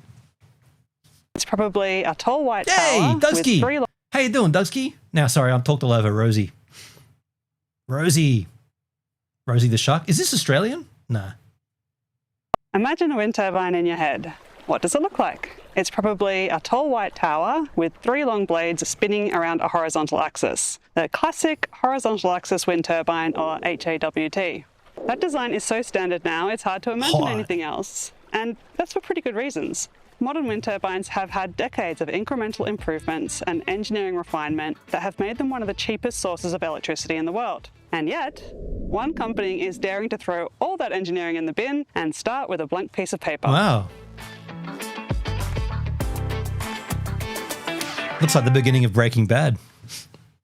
I'm Rosie Barnes, founder of Powderlake Consulting, where we advise on clean energy. Rosie Barnes has a, not braces, a teeth plate. You don't often see an adult wearing one of those. What causes teeth to go skew-if later in life? This is a cool link. I watched it a while ago. Okay, cool. I'm happy to continue on with Rose. I'm Rosie Barnes, founder of Powderlake Consulting, where we advise on clean energy technologies, helping startups with development and investors with assessing the landscape. Welcome to Engineering with Rosie. I'm standing on the pier in Fiskebäckskill, Sweden, where just over the other side of the fjord, there is a dramatically different kind of wind turbine floating in the water. SeaTwirl is developing a floating vertical axis wind turbine, or VAWT, a completely different shape to most modern wind turbines. Wait. How does this work, dude? It's supposed to be like a sail catching the wind? This is pretty rad. Something I would post, yeah. With blades that spin around a vertical shaft, more like a giant egg beater or a bike pedal than a propeller. It's a design that was tried and then mostly abandoned decades ago. So why are they bringing it back now? She's standing on a pier. She's gonna move over here and talk about. Is she Aussie? I haven't listened close enough. It's because floating wind could change the rules of the game. Most of today's offshore wind is fixed bottom, and that requires huge steel monopiles or jackets to anchor turbines to the seafloor. But in deeper waters, that gets expensive fast. As I've mentioned in a previous video, while floating wind is currently way more expensive than fixed bottom, eventually it could end up being cheaper than fixed bottom because the steel usage should be less and there's opportunities to simplify installation and maintenance. Currently, fixed bottom offshore wind turbines... She looks like your ex-boss. She looks like everyone's boss. You know, she looks very business-esque. Like, I'm going to have those TPS reports on my desk by, you know, I'm going to have to ask you to come on in on Saturday. Yeah, I'm afraid I'm going to have to ask you to come on in on Saturday. Just like onshore ones, though bigger. And the few floating wind farms also use a standard turbine design on top of a floating structure of some kind. But the floating environment is vastly different to the conditions What would you say you actually do around here? What would it be you actually do? Wind turbines evolved in, and those huge top-heavy structures aren't particularly suitable for floating. I've said in several earlier videos that a vertical axis design could be a much better match for floating systems. For starters, vertical axis wind turbines can put the heavy equipment at the bottom, giving them a low center of gravity, which helps with stability, a major benefit for floated platforms. And with the generator and gearboxes down near the waterline instead of up top of a tower, installation and maintenance becomes much simpler and doesn't require as many specialized vessels. I visited the SeaTwirl office in Gothenburg, where I met CEO Johan Sandberg and Head of Product Development Jonas Bostrom to tell me all about SeaTwirl. I wanted to know, what is the core idea behind SeaTwirl? What problems are they trying to solve in the offshore wind sector? They explained how the system works and talked me through their new design. One of the first things that SeaTwirl did was to build a small prototype. I could go on forever about coming in on a Saturday. I got to tell you, when I got sick yesterday, when it started, no, the day before, it came in thick yesterday and again this morning, but it started the day before that, so 3 days ago. I had a pretty good rant. You won't see it on my YouTube channel until the 6th of November 2026 when the video goes live. But I had a pretty damn good rant about how casual employment in Australia, or permanent casual employment. Okay, I'll do it. I'll do the spiel again, but I'll do it briefly. I'll do it quickly. In the industry I find myself employed in right now, which would be considered the transport industry, why can there be, like, okay, I'm employed on a permanent casual basis. In Australia, that means I don't receive the benefits of a salaried employee. A salaried employee gets sick leave. I think they get 11 days per year sick leave. Sometimes that can be accrued, like you can accrue it up and store it. They also get annual leave, paid annual leave at a greater rate than the normal. Like you get 4 weeks annual leave at a percentage higher than your regular salary, and you get RDOs and flexi days and all the benefits of being salaried. In Australia, when you get a permanent casual employment, you don't get any of those things, but you apparently get a higher base rate. So your base rate goes up, and that's supposed to seesaw out and mitigate not receiving any of those benefits. However, in the industry I'm in, which is the transport industry, when someone gets sick, like I was, I still need to pay my bills, right? I still have to pay the rent, the bills. I've still got expenses like anybody else does. So when I'm not working, I'm not earning. So I still need to go to work, because if I don't get paid. I can't say, oh, you know what? I can't pay my mortgage this month because I had 8 days off work and I don't have the right amount of money. But that's okay because I'm employed on a permanent casual basis, so we'll just waiver the mortgage this month.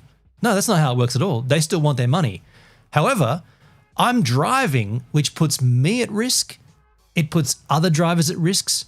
It puts everybody in my vehicle at risk because I'm not functioning in my full capacity, right? Like I'm sick and I'm only working because I have to earn money. So what's that saying? What is that telling the industry? We don't value your lives because this person is still going to work even though they shouldn't be at work, but they're still here because they have to earn money. That doesn't seem right to me. That seems counterintuitive. So you then look at it like, well, people say Australia is the greatest country on the planet because it gets free healthcare. And I went on to explain how, yeah, that is pretty good. Free healthcare, right? You feel sick, you go to the doctor. Everything's taken care of. Doesn't cost you anything. You got to go and get skin cancers cut out of your arms. It's all taken care of. They do it. It's all free. However, you know what's not free? The fucking ambulance ride. So if you have a catastrophic failure, such as driving while sick, and you smash into a semi-trailer and turn upside down and take out 4 different telegraph poles and roll over and kill people, you know what? At that point, when you've got to go to the hospital, that ambulance ride is not free. They bill you for that, which you might say, well, isn't that the most critical part about healthcare? It's even called urgent care because it's urgent. You have to get to the hospital. You've got a piece of steel sticking out of your gut and you've had a terrible accident, and now they're going to charge you to get in that ambulance. They do it after the fact, obviously. You know what? It doesn't seem right? Healthcare is free in this country except for the most critical part of healthcare, getting you to the hospital. You're better off walking to the hospital than taking an ambulance because let me tell you, the moment you get better and you get that bill, you might fall over sick again when you see how much that bill is. And yeah, Hendrik, my base rate was lower than what I got in Brisbane for the same company. That's what I'm saying. Like my job, I'm fortunate. My job is quite well paid. I'm not complaining at all, but it's not making up for what a salaried employee would get. By no stretch of the imagination does that cover what it should cover. It doesn't. It just doesn't. So at this stage, you either like it or you don't, and I don't like it because I don't get sick often, but I got sick, and I definitely would have taken a sick day on that instance because I wasn't fit to drive. I put everybody in risk, everybody in danger. I shouldn't have worked, but tell that to the bank, tell that to the mortgage. I really want to pay this month, but I've been ill. I can't pay. They double bill you next month. They don't give a flying fuck, dude. They want their money. Not free. Everyone pays ahead with taxes. That's the thing. Every taxpayer pays into this Medicare fund. It's a certain percentage. You pay it and you get free healthcare. It's dude, I've been to the doctor like 12 times this year. I never get a bill for that. I've had surgery on my arms. It's great. Free as a lie. You got to pay taxes, right? Ambulance rides are included in your electricity bill in Queensland. I've sure made use of that. Ambulance rides are included in your electricity bill. Ambulance rides are included in your electricity bill in Queensland. What the fuck? What does that even mean? Okay. Anyway, Rosie, where were you? How are you, Rosie? Type, mostly from off-the-shelf components, so they can quickly get it in the water and start learning if their vision could ever become a reality.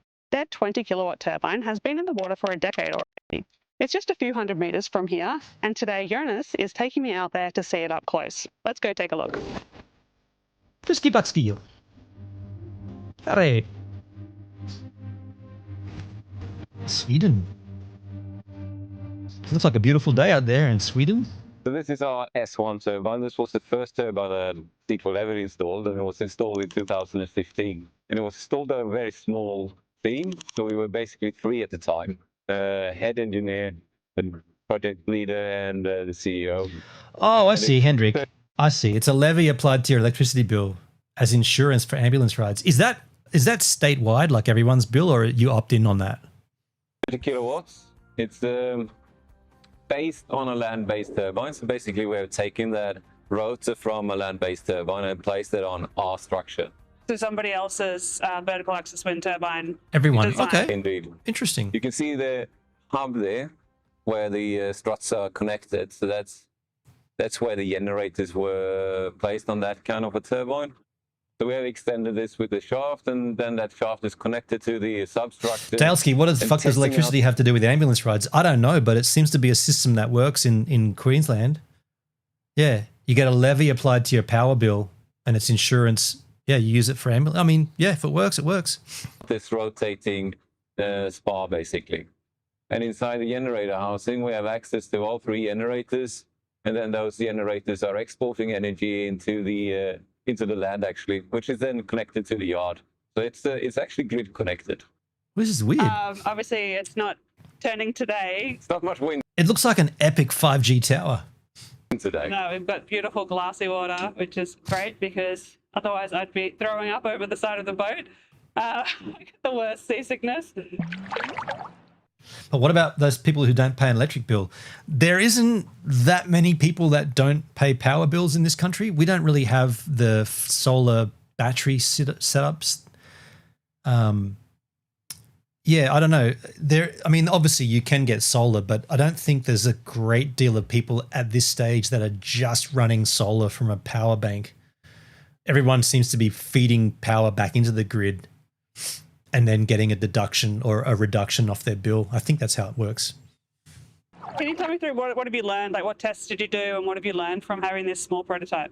We learned that we can simplify a lot of things. So, like, if you look at our new models, they do not have these buoy systems. You can see on the S2, we still have buoy system to relieve the spar from the weight of the mooring. We also had lever arm on this structure. It was because we were a little bit worried about the rotating. Shit, sorry, Dale, I forgot, man. When we were talking about Joker before, I forgot to mention that he made very clear that he believes Tidy is the one who killed D-Live.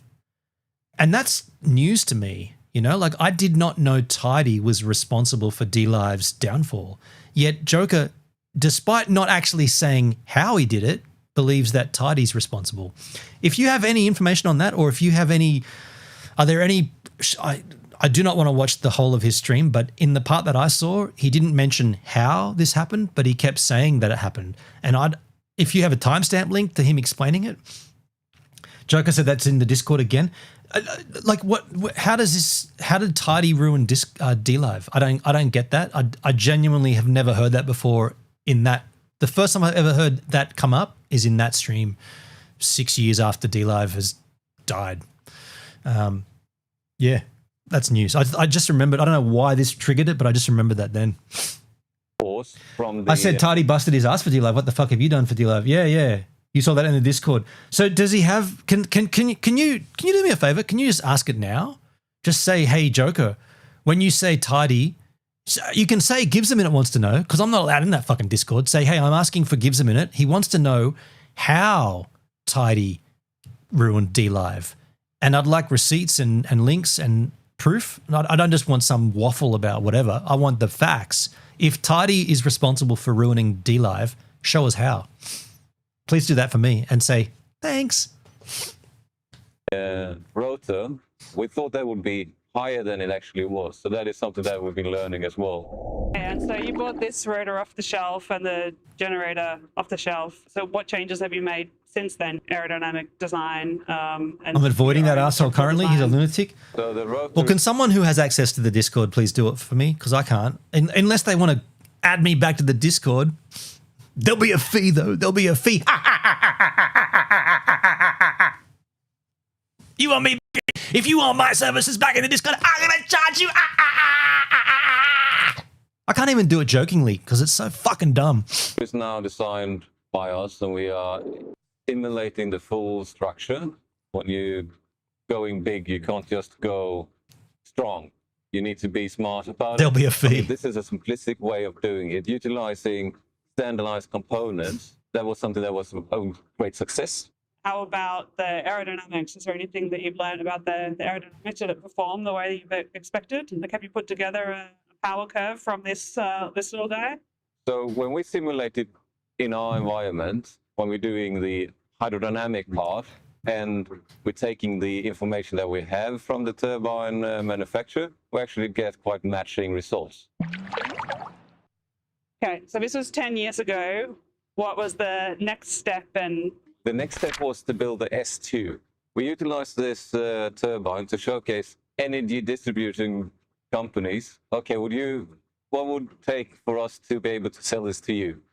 And then the answer was, well, nowadays you need to get up to at least megawatt scale. We see now that you can do it, but you need to now show that you can produce energy and that you get a sustainable levelized cost of energy.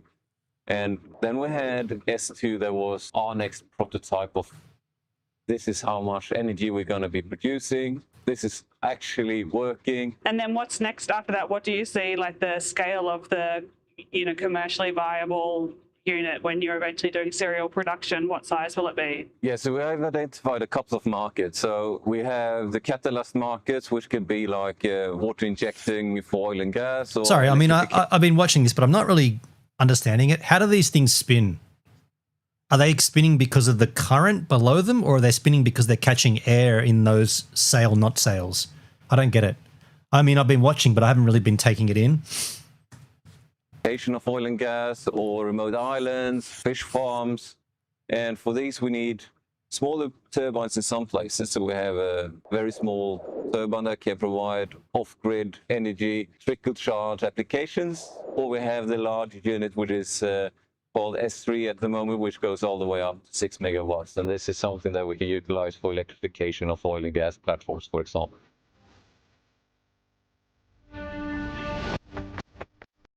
Every breath you take, every move you make, I'll be watching you. That's a song inspired by enable floating wind power. Burn both horizontal and vertical airflow. It's kind of saying that we want to get away from this. Okay. This track that we're on today, which is all about scale is the answer. We have to have this huge scale, the huge industrialization before we're going to reach an acceptable cost of energy. So that's something we have really kept in our minds when we have this design philosophy, is to try and remove the barriers to build floating offshore wind and remove the need for huge scale, the gigawatt plus scale projects. So we want to be able to sort of offer a product to the market, even if you only need 10 or 12 or 15 megawatt or even 1 megawatt. So that's kind of what we want to say with this purpose, to enable floating wind wherever it is needed. The concept of SeaTwirl is all about. It is the vertical axis turbine, where you have integrated the tower and the spar foundation into sort of one rotating shaft structure. So the fact that you have really lowered the center of gravity means that you have less bending forces in the structure, and you have therefore less steel and therefore less cost. Yeah, so basically the SeaTwirl concept is a vertical axis turbine with a tower in the middle, or the rotating shaft, you can say, the struts that holds the blades, and obviously then the vertical blades. The tower is then extending through the generator house where all the power is generated. These are where the generators are located and the gearboxes and so forth. And then it extends down to the spar, which is the floating foundation. The spar and the whole structure is obviously then kept vertical in the water with ballast at the bottom of the foundation. And the mooring lines, you can see here, so this is what is keeping the whole turbine stationary where it is moored to the seabed, and it's also what's keeping this one from rotating. The big change of our design that we are kind of launching now in Q2 of 2025 is the fact that we are changing the rotor from a 3-bladed design to a 2-bladed design. And this has a lot of benefits, especially from an installation point of view, where the turbine is actually becoming a 2-dimensional structure. We can therefore basically assemble the turbine lying down like this, the rotor, and put this all together, then attach it to the spar, and then we can upend it on the site. So you will not only have a lower weight of the rotor, obviously with only 2 blades, it will be less weight, but it's also the fact that you can install it a whole lot easier. The 3-bladed turbine will always have a lot of forces on it if you have storms. So when you have cutout because of high winds, there will be a lot of forces into the rotor with the 3-bladed design. With this design, you can obviously direct the blades against the wind and it will catch much less energy. So the extreme loads on this structure is actually going to be quite a lot lower than on the 3-bladed structure. Who would have thought that It's all carbon fiber. a smaller sail is catching more wind like that? Like, are you going to see sailing boats now with small sails on them, and they're going to take out the Sydney to Hobart yacht race? Or composite? The struts in the blade is composite. These are our steel and monopile steel.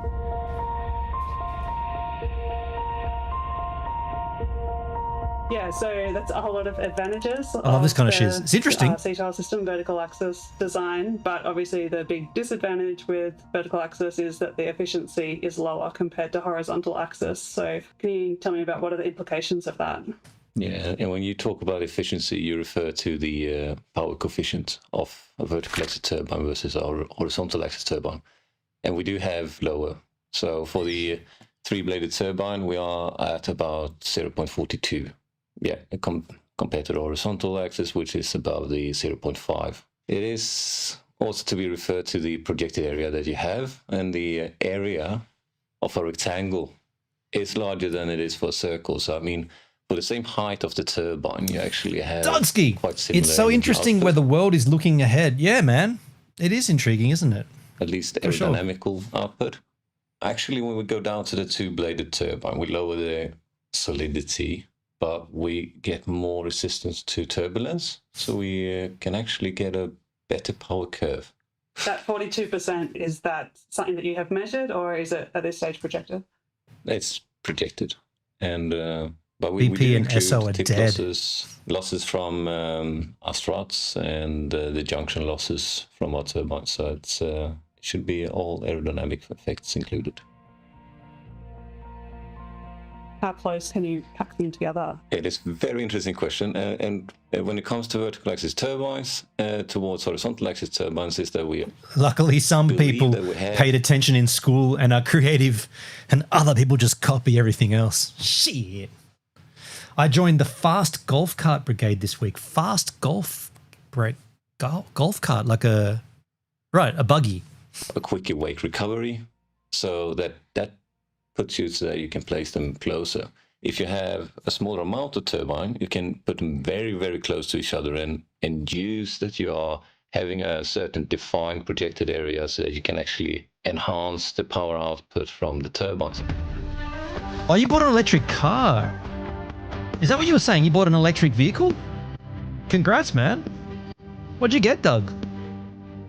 I've really enjoyed learning more about SeaTwirl and their development. BYD? The floating offshore environment is so different to onshore wind. It really does make sense that a different kind of turbine could work best in that environment. And I'm really glad to see that there are people trying to find a better way. SeaTwirl has some good engineering behind every design decision they've made.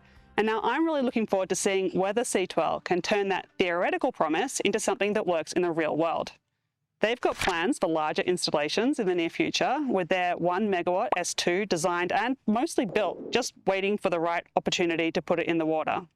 And when that happens, there will obviously be a lot of validation and learning possible. But even in the meantime, as they wait to put that in the water, they're refining the design and tackling some of the big challenges that held vertical axis turbines back in the past. You got a Tesla Model Y long range with full self-driving. No shit, full self-driving. Performance especially.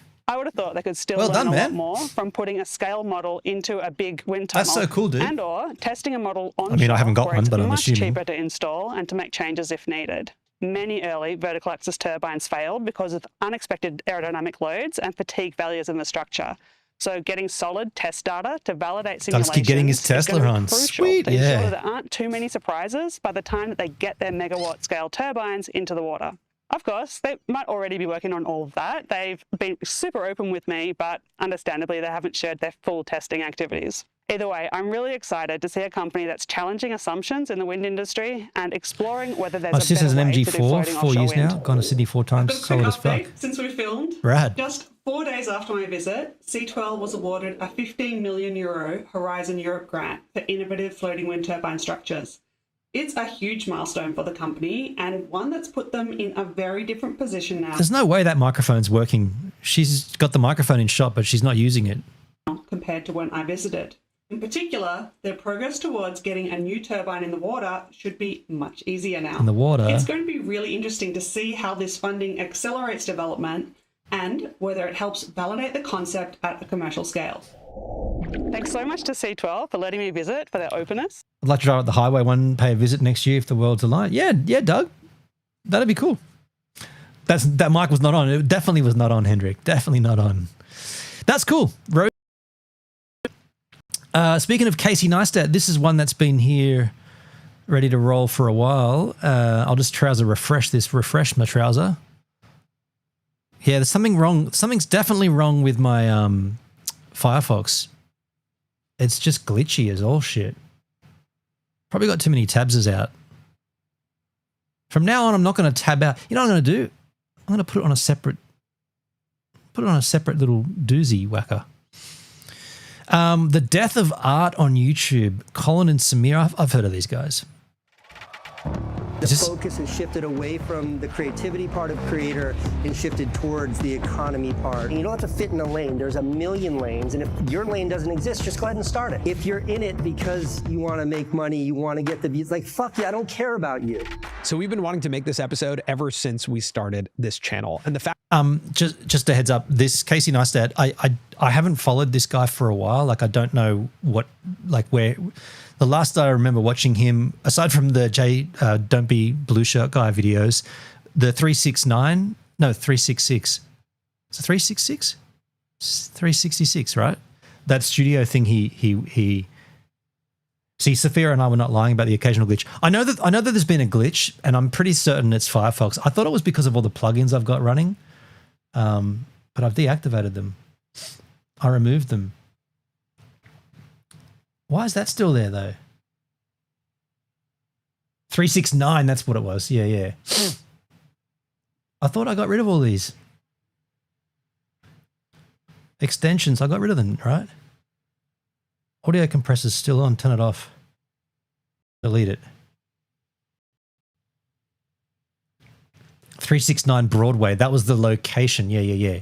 Okay, so let's see. So what I'm saying is I don't really know what he's been doing lately, like how aside from his daily vlog content from way back when, is he still relevant? Like, does he still have a say in things? Let's find out. The fact that we got to do it in front of our audience live at Press Publish NYC and surprise everyone in the room with Casey Neistat, that was kind of a dream come true. When it comes to our career as creators, there is no one more influential than Casey Neistat. So in this conversation, we talked to Casey about his perspective on what is now called the creator economy. We also talk about what he considers to be his all-time greatest episode of the vlog and what made it so great.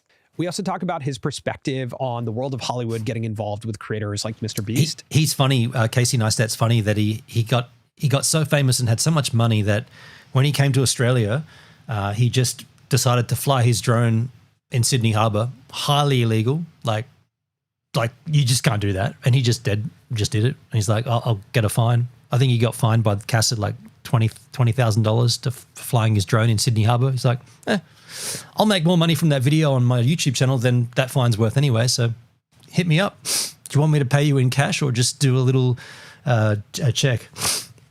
And lastly, we touch on the first time we ever met Casey, which was one of the most awkward and cringeworthy encounters of our lives.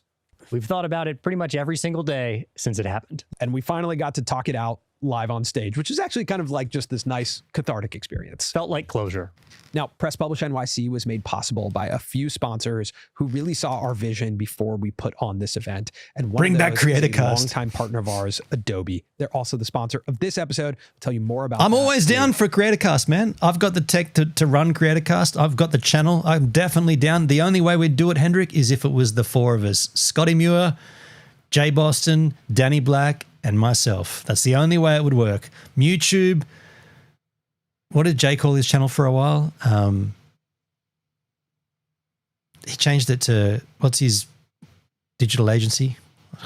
Okay, go back to what it was called. YouTube, Where is Danny Black, GivesAMinute, and Jay Boston. That's the only way it would work. In the conversation. I reckon I've still got all the files for that set up as well.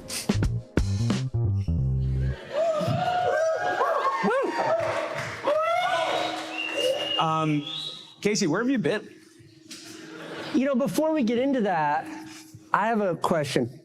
Is the reason why I was a surprise announcement because you didn't think I was going to show up? Absolutely. Yes, 100%. Yeah. The break would have been longer. It was going to be a surprise to us whether you showed up. Okay. It was mostly a surprise to us. I did. That is a real thing. Yes. Yeah. But you were I'm really not on great. time. I was super on time. I'm not great with scheduling. I couldn't be happier to be here. ID Digital, that's right. Yeah, but I was going to say, no, it's got to be what it was back in the day. Jay Boston, YouTube, Where is Danny Black, and GivesAMinute, because that's what our channels were called when we did CreatorCast. But I do still have all the files, all the artwork. I could obviously do a stream. I mean, just speaking like logistically, it would be so easy to do what we were trying to do back then. To do that now, I definitely have the facilities to be. Oh, wait a sec. No. I could do it. I could do it inside of OBS. I wouldn't use Restream. I'd just actually it might be. Yeah, cancel that. Because we use Discord now, it'd be a bit trickier to pull in each person's stream feed. Now that okay, forget that. I could do it, but I won't. I couldn't do it. I need to buy Restream again. Great to see you all. Okay, back to my question. Okay. What have you been up to? I have no idea. Where have the years gone? How deep you are? How should we just right here? You guys vote on how deep we. How deep? How deep? Really deep. Very deep. All right. Okay, this is a deep, meaningful therapy session here, because I was just having this conversation with a friend yesterday. I think I made a movie about this. Where is the David Dobrik film, Casey? Does someone ask him that? Please tell me someone asks him. I want to see the David Dobrik film. I don't care where you've been. We could just watch instead of me having to explain. But, you know, when my son was born, when I was a kid, we had like no money. It was a really tough go of it. So you'd not consider a fake streamer like me? Well, if we're going to bring back CreatorCast, it's got to be the four of what it was to start with anyway. I mean, we could talk about CreatorCon and do something like that, but the original's got to be the original, you know?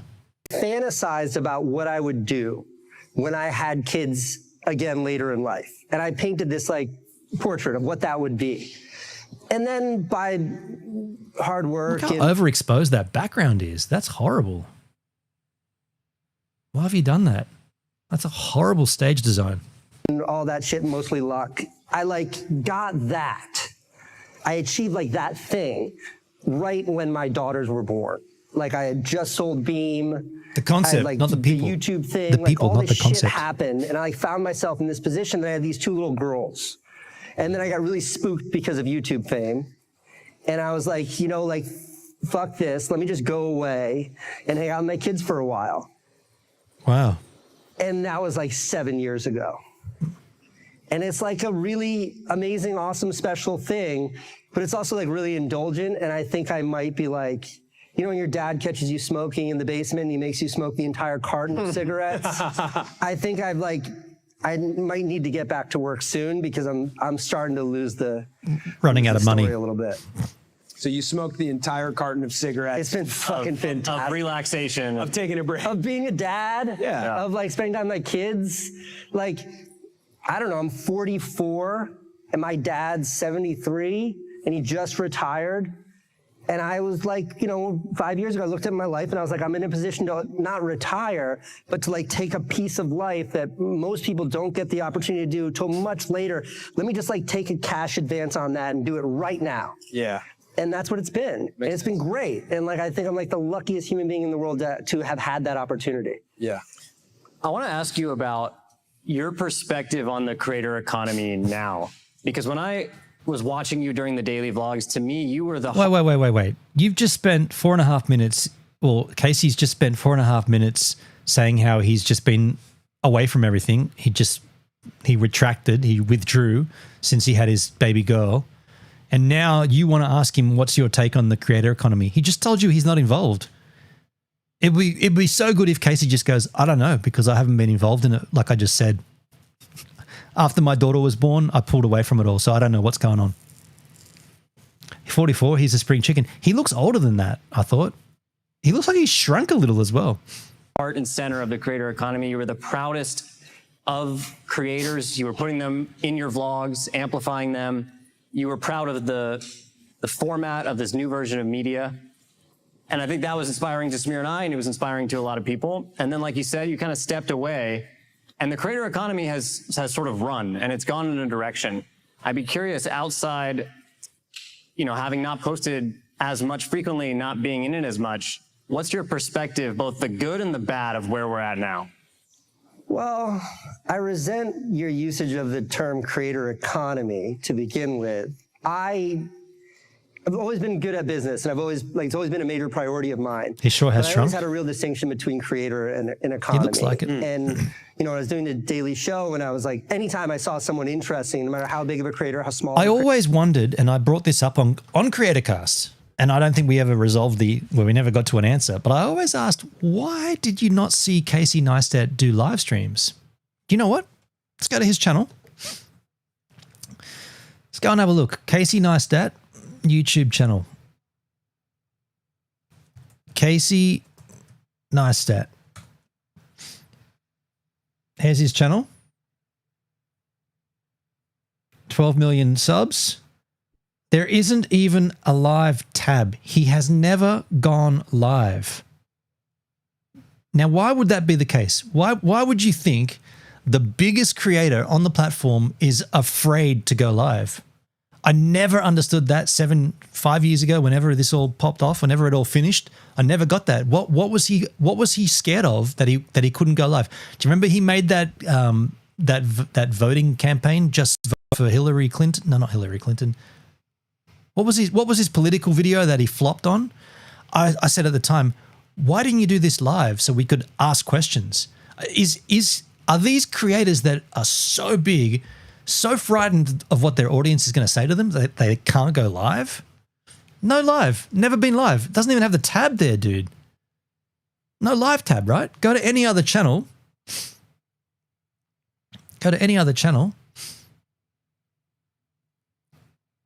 I mean, I was going to see if I'm here. There. Okay. Well, I'm live. Just go to my channel and just for curiosity's sake, just to show you what the tab looks like. There's this, right? Live, podcast, playlists. Casey doesn't even have that. It's telling, right? It's telling. He's scared of Dopey Pokey.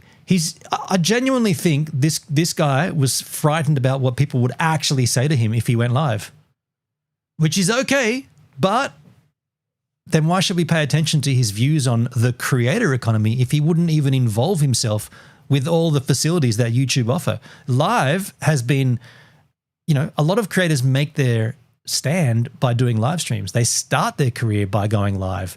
He refuses to do it. Weird. Where I wanted them to come on my channel so I could tell the world about them because they're awesome. but it was never the economy part. So I have a take on that, but it was less informed then, because then it was like, I couldn't have been more excited about the creative aspect of YouTube. And maybe to give like an abbreviated, I feel like I've told this story a million times in my life, but you know, like I started working in sort of mainstream movies in Hollywood, and you know, like I produced the Safdie brothers' first 2 movies, and I had a show on HBO, and I worked directing traditional TV commercials. And I did that whole thing, and it fucking sucked. And then I found YouTube, and I was like, this is a place where there's no distance between the work that I want to make and the audience. Like, it's the most virtuous, amazing thing ever. And I got really excited, but purely from like a creativity perspective. And I feel like that's what I was trying to do with my daily vlog. The creators I get excited by, that's why I get excited about them. And I feel like in the last decade, like 2015, 2025, I feel like the priority, the focus has shifted away from the creativity part of creator and shifted towards the economy part of creator. And it breaks my fucking heart. It makes me so sad. I understand it, and I celebrate those who are able to make like money, make a living off of it. It's an incredible success, because that's really hard to do. But there's a difference between like art, not to use it like be pretentious, but like the art of it, and then the economy of it. And I feel like there's been a lot of surrendering of the art of it and a zeroing in on the, you know, the business of it. But I think that's like the inherent nature of publishing video to a platform like YouTube, where it's almost like a video game. Both like your bank account and your YouTube channel are numbers on a screen that go up or down, right? And I would assume, like you said, you got spooked by fate. By the way, the audio in this is horrible. You can hear all the room mic. But also, and assume, and you tell me, if there's like a little bit of there's obviously a drug to the numbers going up on the screen. So I guess to the creators in the room and to like the creators on YouTube, what is the cautionary tale, or what is the caution of that drug from your experience of the numbers going up and down on the screen? I don't know. I mean, I'm pretty hard-lined about it. You know what, let me just give a little bit more context.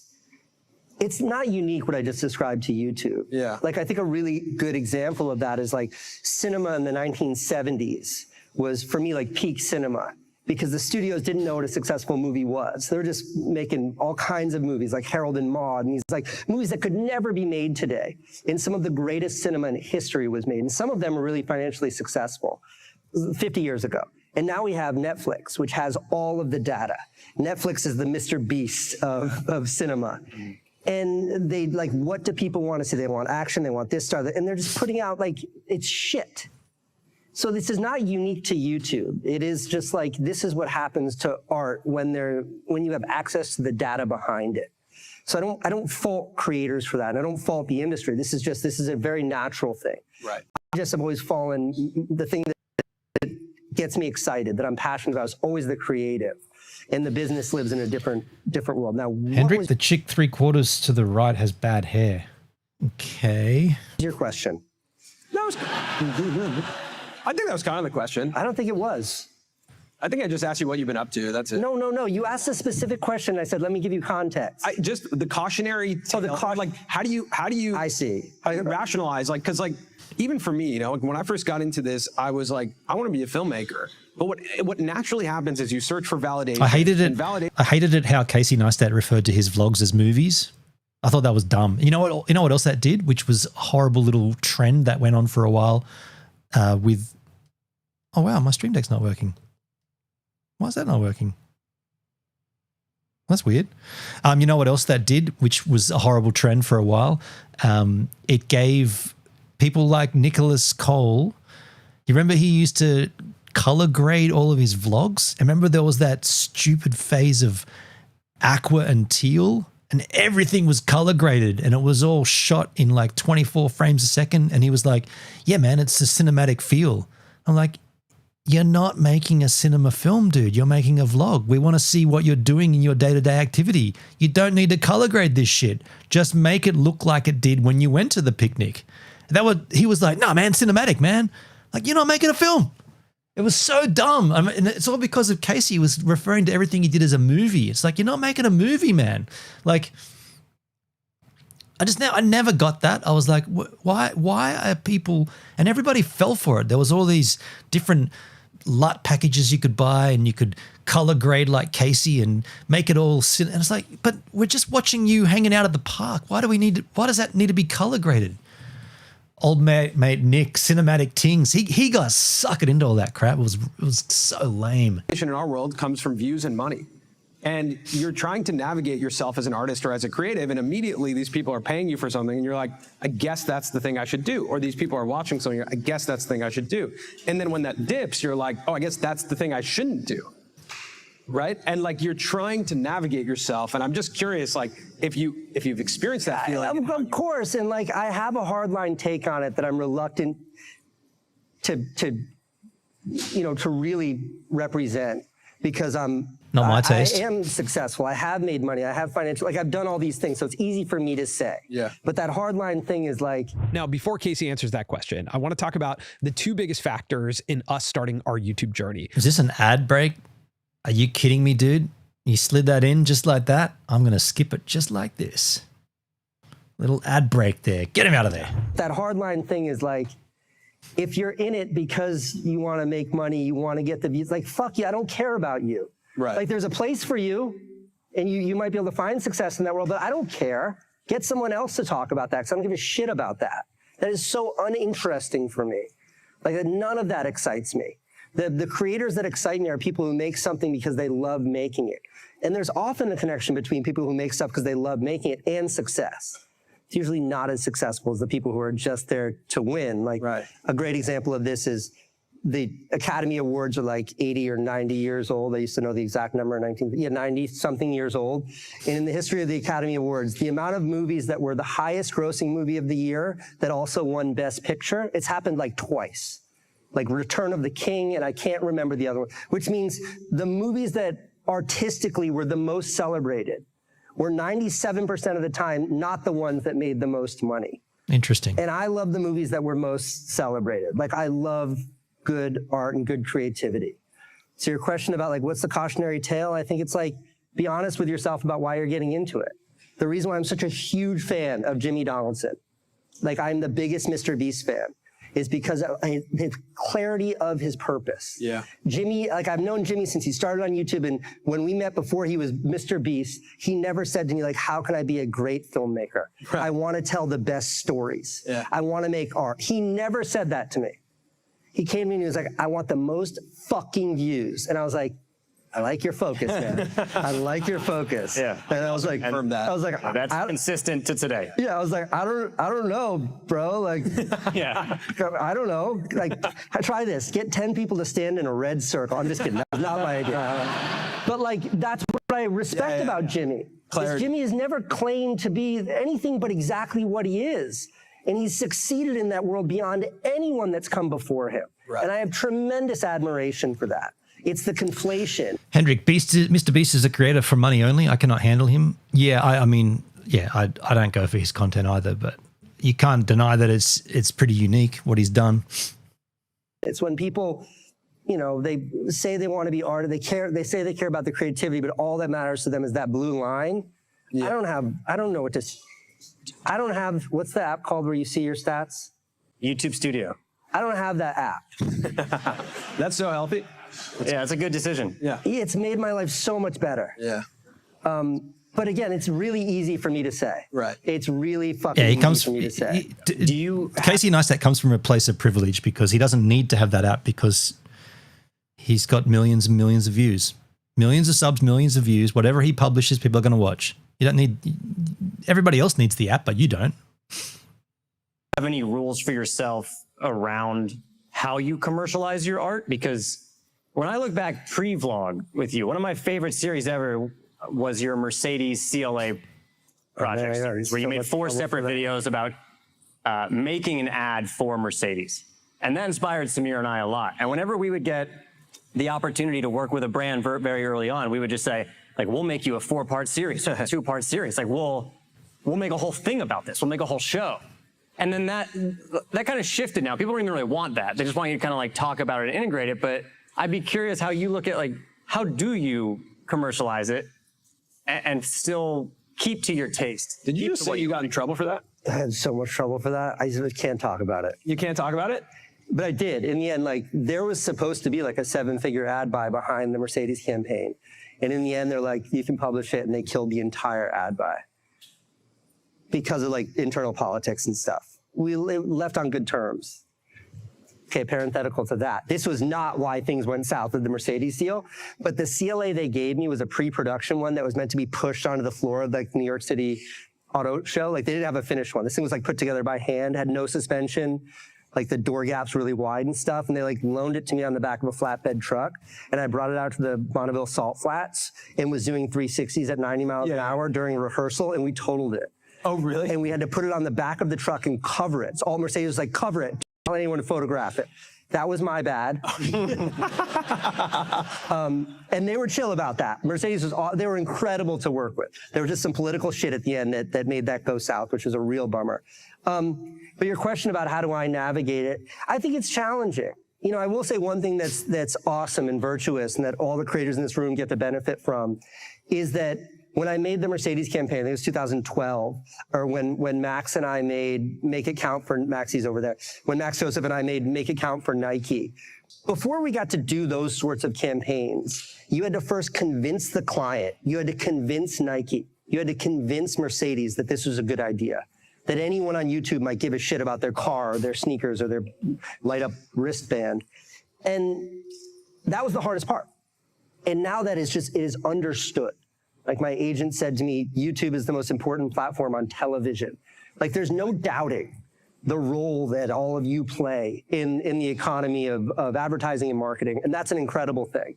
Like, to have seen that happen is a really amazing thing. For me, it's tough because like I still do need to, you know, make some living. Like I need income. And the value, even though I don't post as much and I probably don't get as many views, the value of reach just keeps going up. So even though like my relevance as I spend 4 months in the summer playing with my kids in the sand goes down, the value of YouTube reach continues to go up. So I still get really meaningful opportunities. And it's challenging for me because I don't put out a lot of work. So if I'm doing something with the brand, I want to make sure there's really good alignment. And every time I've done deals with brands that just want like a standard ad read, I've never really landed the plane. Yeah. Like it's always felt kind of fucked. I think there's something super honest about doing a brand read, like pause and be like, this video is sponsored by. I think that's a totally cool transaction. When I see creators do that, I want to high five the screen because I'm proud of them for getting that brand deal. Yeah. They did it. They got paid. Like, that's a validation. Creatively, it's really challenging. Yeah. Right now, brands value, almost always, brands value the reach more than the creativity. When Max and I did Nike, there was no reach. They only valued the creativity. Mercedes only valued the creativity. Oh, and that's really, I remember the first time I got a brand deal, my agent called me and it was a significant dollar deal. And I was like, what's the creative? And she was like, no, they just want you to do a 30-second read. And I was like, they want me to do what now? Yeah. She's like, they just want you to, and I was like, my feelings were so hurt.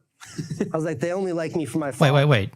He just said he had an agent before he got a brand deal? And she was like, no, they just want. Is that what he said? The creativity. Mercedes only valued the creativity. Oh, and that's really, I remember the first time I got a brand deal, my agent called me and it was a significant. I remember the first time I got a brand deal, my agent called me. What are you doing with an agent before you got a brand deal? How did that come about? What was your agent doing? Creativity. Oh, and that's really, I remember the first time I got a brand deal, my agent called me and it was a significant dollar deal. And I was like, what's the creative? And she was like, no, they just want you to do a 30-second read. And I was like, they want me to do what now? Yeah. She's like, they just want you to, and I was like, my feelings were so hurt. I was like, they only like me for my followers. And she's like, they literally only like you because of your followers. Take the money. Yeah. Yeah, it's interesting because that's kind of a format that was borrowed from the radio. You know what I mean? Like, it's like in the middle of the programming, you break and you say who the sponsor is.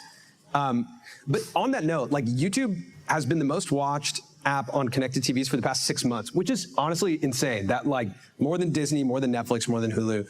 So in this world where, like, we're all competing on the same screen now, what do you find interesting? Like, what do you think is interesting today? What are you interested in for yourself? Like, what's capturing your attention on the screens? Can't remember his name. I'll look it up so I can say his name. Mark Felton. He's my favorite YouTuber. What does he make? Mark Felton Productions. He's like some middle-aged, older British dude who's really not good at making YouTube videos. And he puts out like 2 videos a week, and I've watched him blow up. What is he talking about? He picks out hyper esoteric aspects of World War II.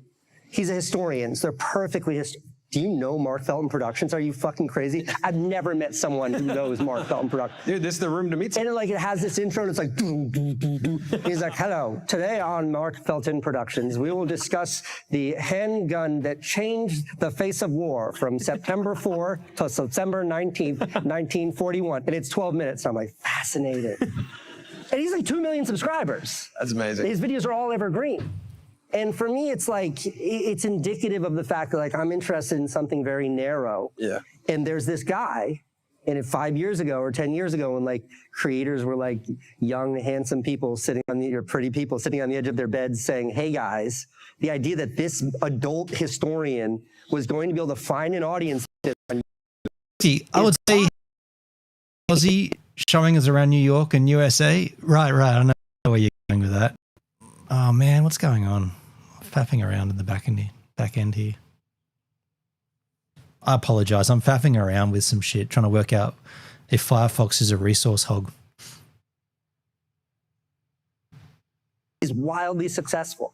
So like that's what excites me about the platform. It's that what is it, niche is rich. Like these really narrow subjects are now connecting with their audiences. And when the audience went from being YouTube, this weird platform, to being the world, your narrow thing will reach its whole audience. I think we've seen that the most recently at like conferences like a VidCon, where back in the day when there was like the height of Beam, when you would run through VidCon, it was like madness. When Logan ran through the fountain, right? There was like clarity on these are the celebrities of the platform. These are the most, like the biggest creators on the platform. You go to VidCon now, you meet someone, they're like, oh, I'm a big fan. You're like, oh, cool. Like, what do you do? And you look them up, they have 19 million followers on TikTok. And there's a fragmentation of fame now, right? Where it's kind of like everybody's a creator. Everybody has a thing. Everybody has an audience in some way, shape, or form. It's a really interesting new phenomenon in this. Like probably in this room, there's people with like 10 million subscribers, right? You have Jordan Matter back there. He's got 30 million subscribers. Like you're gonna look through this room and be like, wow, everybody at this point has an audience, which is fascinating. How many subscribers does Nasir have? You know, this fucking guy. Nasir. He thinks that he's special. You show up at my talk and you're looking at your fucking phone back there. Okay, it's good to see. You look great. I think it's incredible. Yeah. I used to take issue with it. Because like when I was getting started on YouTube, YouTube handpicked who the creators were. Remember they put them on billboards and stuff? And it felt then that YouTube really wanted to take a role in defining what it meant to be a creator. And then PewDiePie fucked the whole thing. He destroyed the whole thing. And I don't know this because I never spoke to them at a leadership level about this, but what it seems like from afar is they made a deliberate decision to step back from that. Like, let's not pick who the winners are. Let's not pick who defines this platform. Let's just make it the generic platform. And I remember when I felt that pullback in the late 2010s, I was almost disappointed. So I was like, oh, they don't care about creativity anymore. They don't. And what came out of that, and this is largely Neil's leadership, and I think it's an incredible thing, is it just sort of leveled the playing field. Yeah. Because so long as they from the top are saying this is what creativity is, or this is what it means to be a creator, it means everyone who's not that sees the platform as not for them. But by making it this thing, you have this guy in England who makes weird videos about World War II shit, and he's wildly successful. And it means like it becomes this thing where like there's a million lanes. You don't have to fit in a lane. There's a million lanes. And if your lane doesn't exist, just go ahead and start it. That's cool. And I think it's a really virtuous, wonderful, wonderful thing. Yeah. Do you feel like seeing that YouTube now and video creation is a place where you can be extremely niche and you can find your crowd, you can find your people, you can be validated by it. Do you feel like if you were to really dig into YouTube again, you would see yourself digging into a niche, like you're a big runner, you'd be running a lot? Or do you feel like there's something inside of you where if you are to create and put effort into something, the goal is for as many people to see it? I know you don't care about views, but you're someone who comes from a background of like major impact. I like met with a running app yesterday and they're like wanted to work with me. They're awesome, but I was like, I don't know that I have anything else to say about running. Yeah. I think I'm out. But no, for me, we were just having this conversation about like, this is true from HBO shows, it's true for the videos that I was making in 1999 on my iMac when I lived in a trailer park. When I see things that are interesting, especially things from my own life that are interesting, I want to share that interestingness. And that is at the core of my whole creative approach. It's why, like, going all the way around the world figuratively when it comes to being a filmmaker, standing on the stage at the Cannes Film Festival, there's a point in my life where I feel like I could have gone in any direction. I could have stayed with television. I could have stayed as a commercial director. I could have been a big Hollywood filmmaker. But I just returned to this little thing. And, I'm an old man now, and I've got financial security, and I've got the confidence that comes with He's only 44. He's not that old. Being old.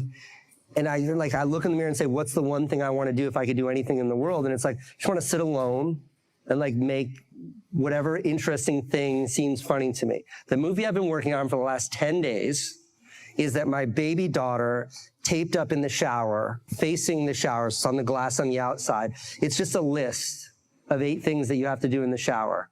Number 1 is sing. Number 2 is eat the water. Number 3 is spit it out. Number 4 is have a disco.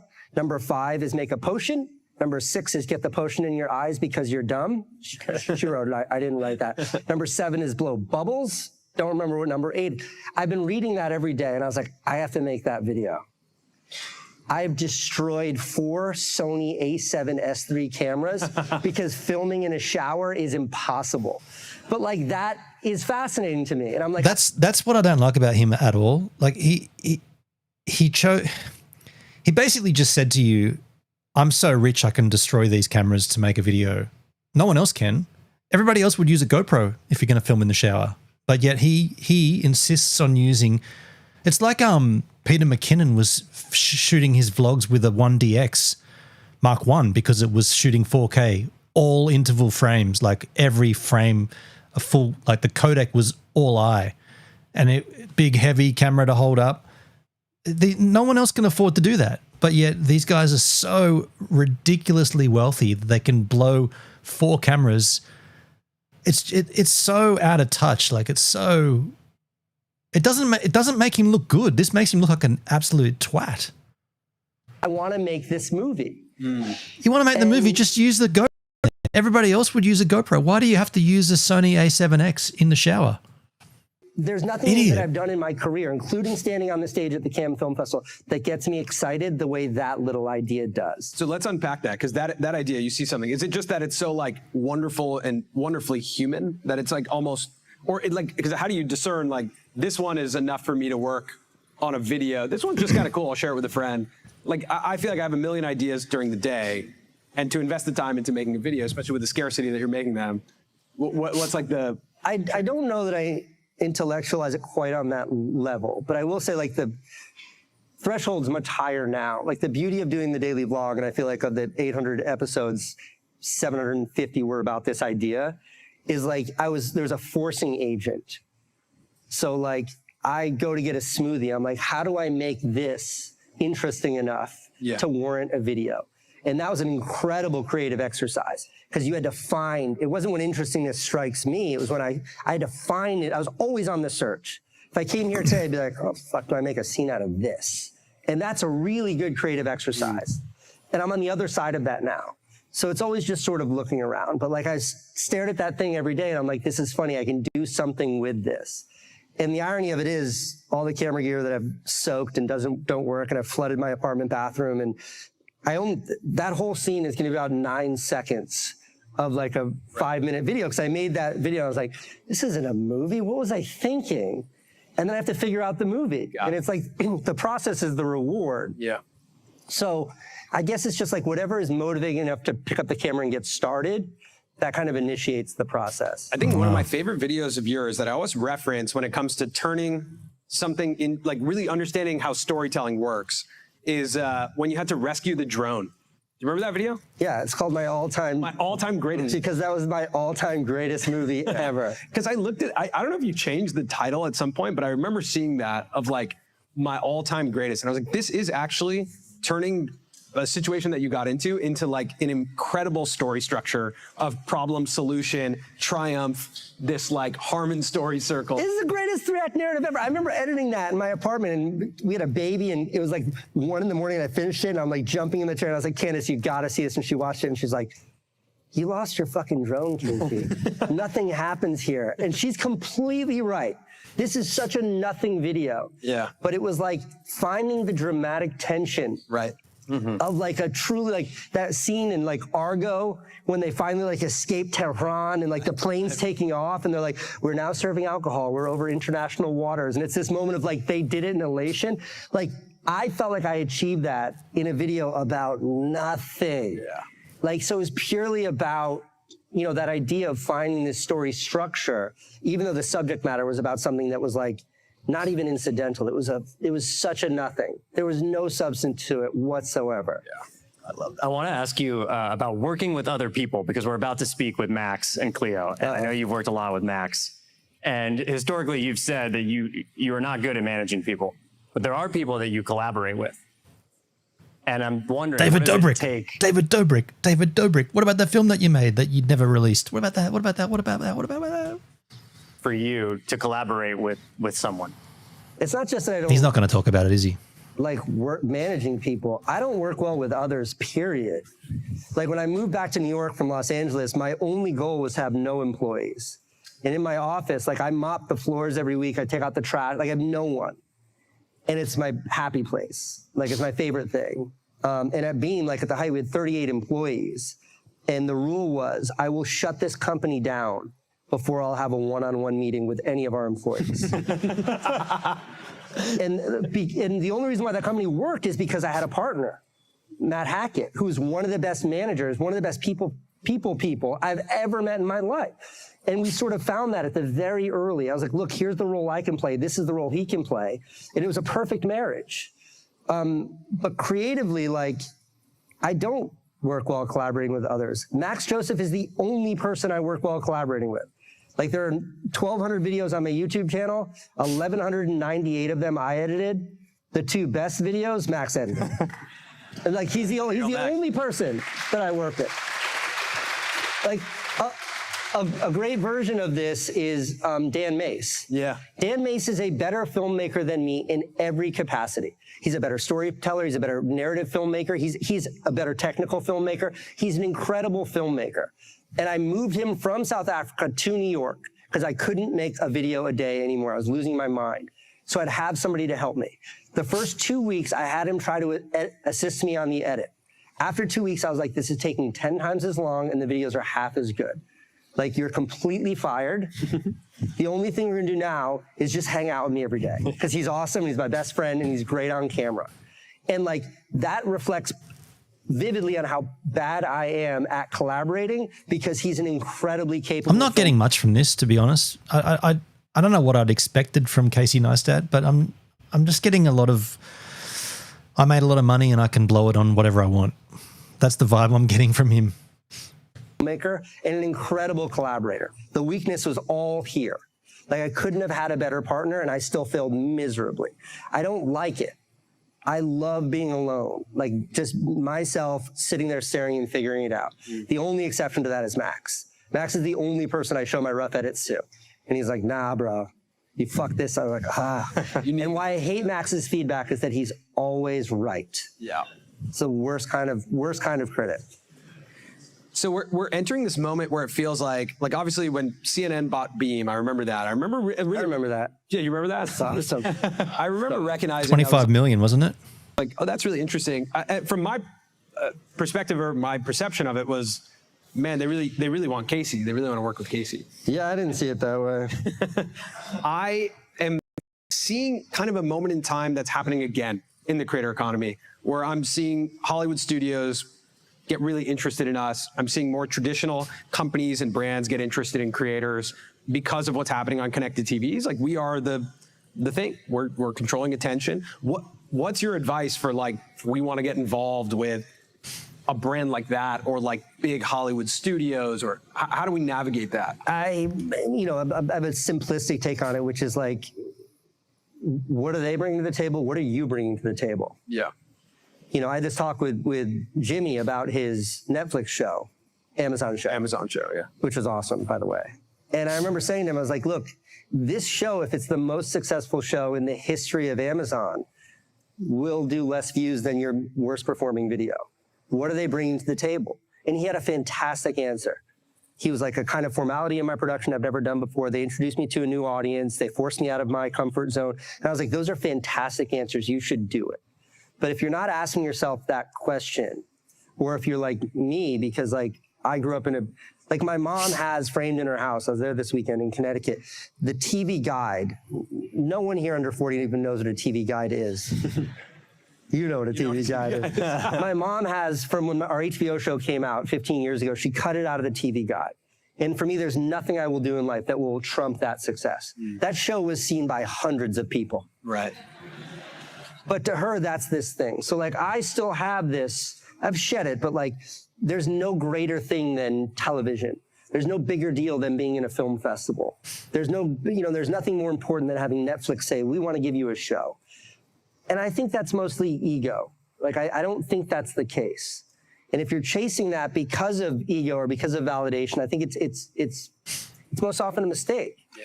So I think it's about really appreciating what you're providing and then what that partnership might be providing. And like the Mr. Beast example is a really, really good one. Yeah. It gave him an opportunity to do something he otherwise would not have had to do. But I think that we're going to see more of that. As creators are consuming the attention in this economy, attention economy, then naturally, whoever needs attention, they're going to start courting those individuals. Yeah. And in those moments, you just sort of ask, like, what do you want from me? You brought up CNN, and I know we're running low on time, but like my biggest shortcoming in the CNN acquisition, which I can speak freely about because everyone involved at CNN when they bought my company is now gone. I was completely naive, and this sounds silly, but I was completely naive to the fact that they just wanted me. Because my first meeting with them is, and by the way, I was under a NDA for like 3 years. What did CNN, what did Beam actually do, you know? Beam 369. What I remember he set it all up, the studio, and they were going to do podcasts and stuff. But didn't his wife and him do his wife and him did a podcast for a little while. But that what else did they actually do from there? I don't remember seeing any output. Hendrik, coming soon, the Hen House right here on the ABC. But it's long dead. My first meeting with them, they were like, how can we work together? And they purely meant, how can we get you on CNN? How can we bring your audience? And I was like, we can't. There's nothing you have to offer me. And then I stopped and I was like, you know, your tech sucks though. I was like, I make really good tech. Like we make incredible video products. We should work together. And that's what started. And there was, as silly as this sounds, there wasn't really a conversation about what we were going to do together once they bought my technology company. And it became super evident to me, like in the weeks and months after, they were great to work with, they do whatever you want, that what they wanted is they wanted sort of what I did for my channel to do for, and I was— attention, they're in the business of attention. Yeah, and it was kind of like a little bit of a letdown for me, and I don't fault them, it was purely my own short-sightedness, that like, and my own naivete. That's okay. You got 25 mil out of it. It's not all that bad, you know. After he paid out all of his overheads and everything, paid out his staff, he would have walked away with at least 11, 12 mil himself. Thought that they wanted to build good tech together when really, like, you know, they wanted to see if there was a way for me to bring that audience to them. And I think that's why it was such a tumultuous relationship. Yeah. I think the intentions were really misaligned, and it started with me not saying, what am I bringing to them and what are they bringing to me? I didn't give a clear perspective on that big sort of existential consideration. So after this event, a lot of these creators— It's so fucking hot in here, man. It's hot in here. It's getting steamy. After this event, the creators are going to go home, including us, and carry on with their creative journeys. Can you leave us with like a guiding principle or just like a thought that everyone should take home with them? Wow. No. Don't do me. I can tell everyone what you told us. There's a great— Yeah, actually, that's true. There's a great Oscar Wilde quote, and it's that some things are too important to be taken seriously. And I think that I feel like from afar, a lot of that is sort of lost in YouTube. And it's like, because they can give you these metrics, because you can make so much, because some people make so much money, like people take it too seriously. And in that pursuit of whatever it is, numbers, views, metrics, this magic, like you can lose sight of that. And it's that magic has been the only thing that's ever turned me on in my whole career. And by being faithful to that magic, I've had all of this success. That's cool. And I think if ever I'd let go of that and just chase that other thing, I think I would have lost that. I don't think I would have found the success that I was able to find if I surrendered that loyalty to creativity. So do that. Is that good? Do that. Okay.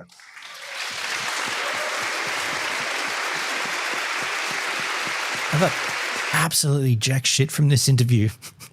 Is that wrong? I just thought he was waffling the whole time.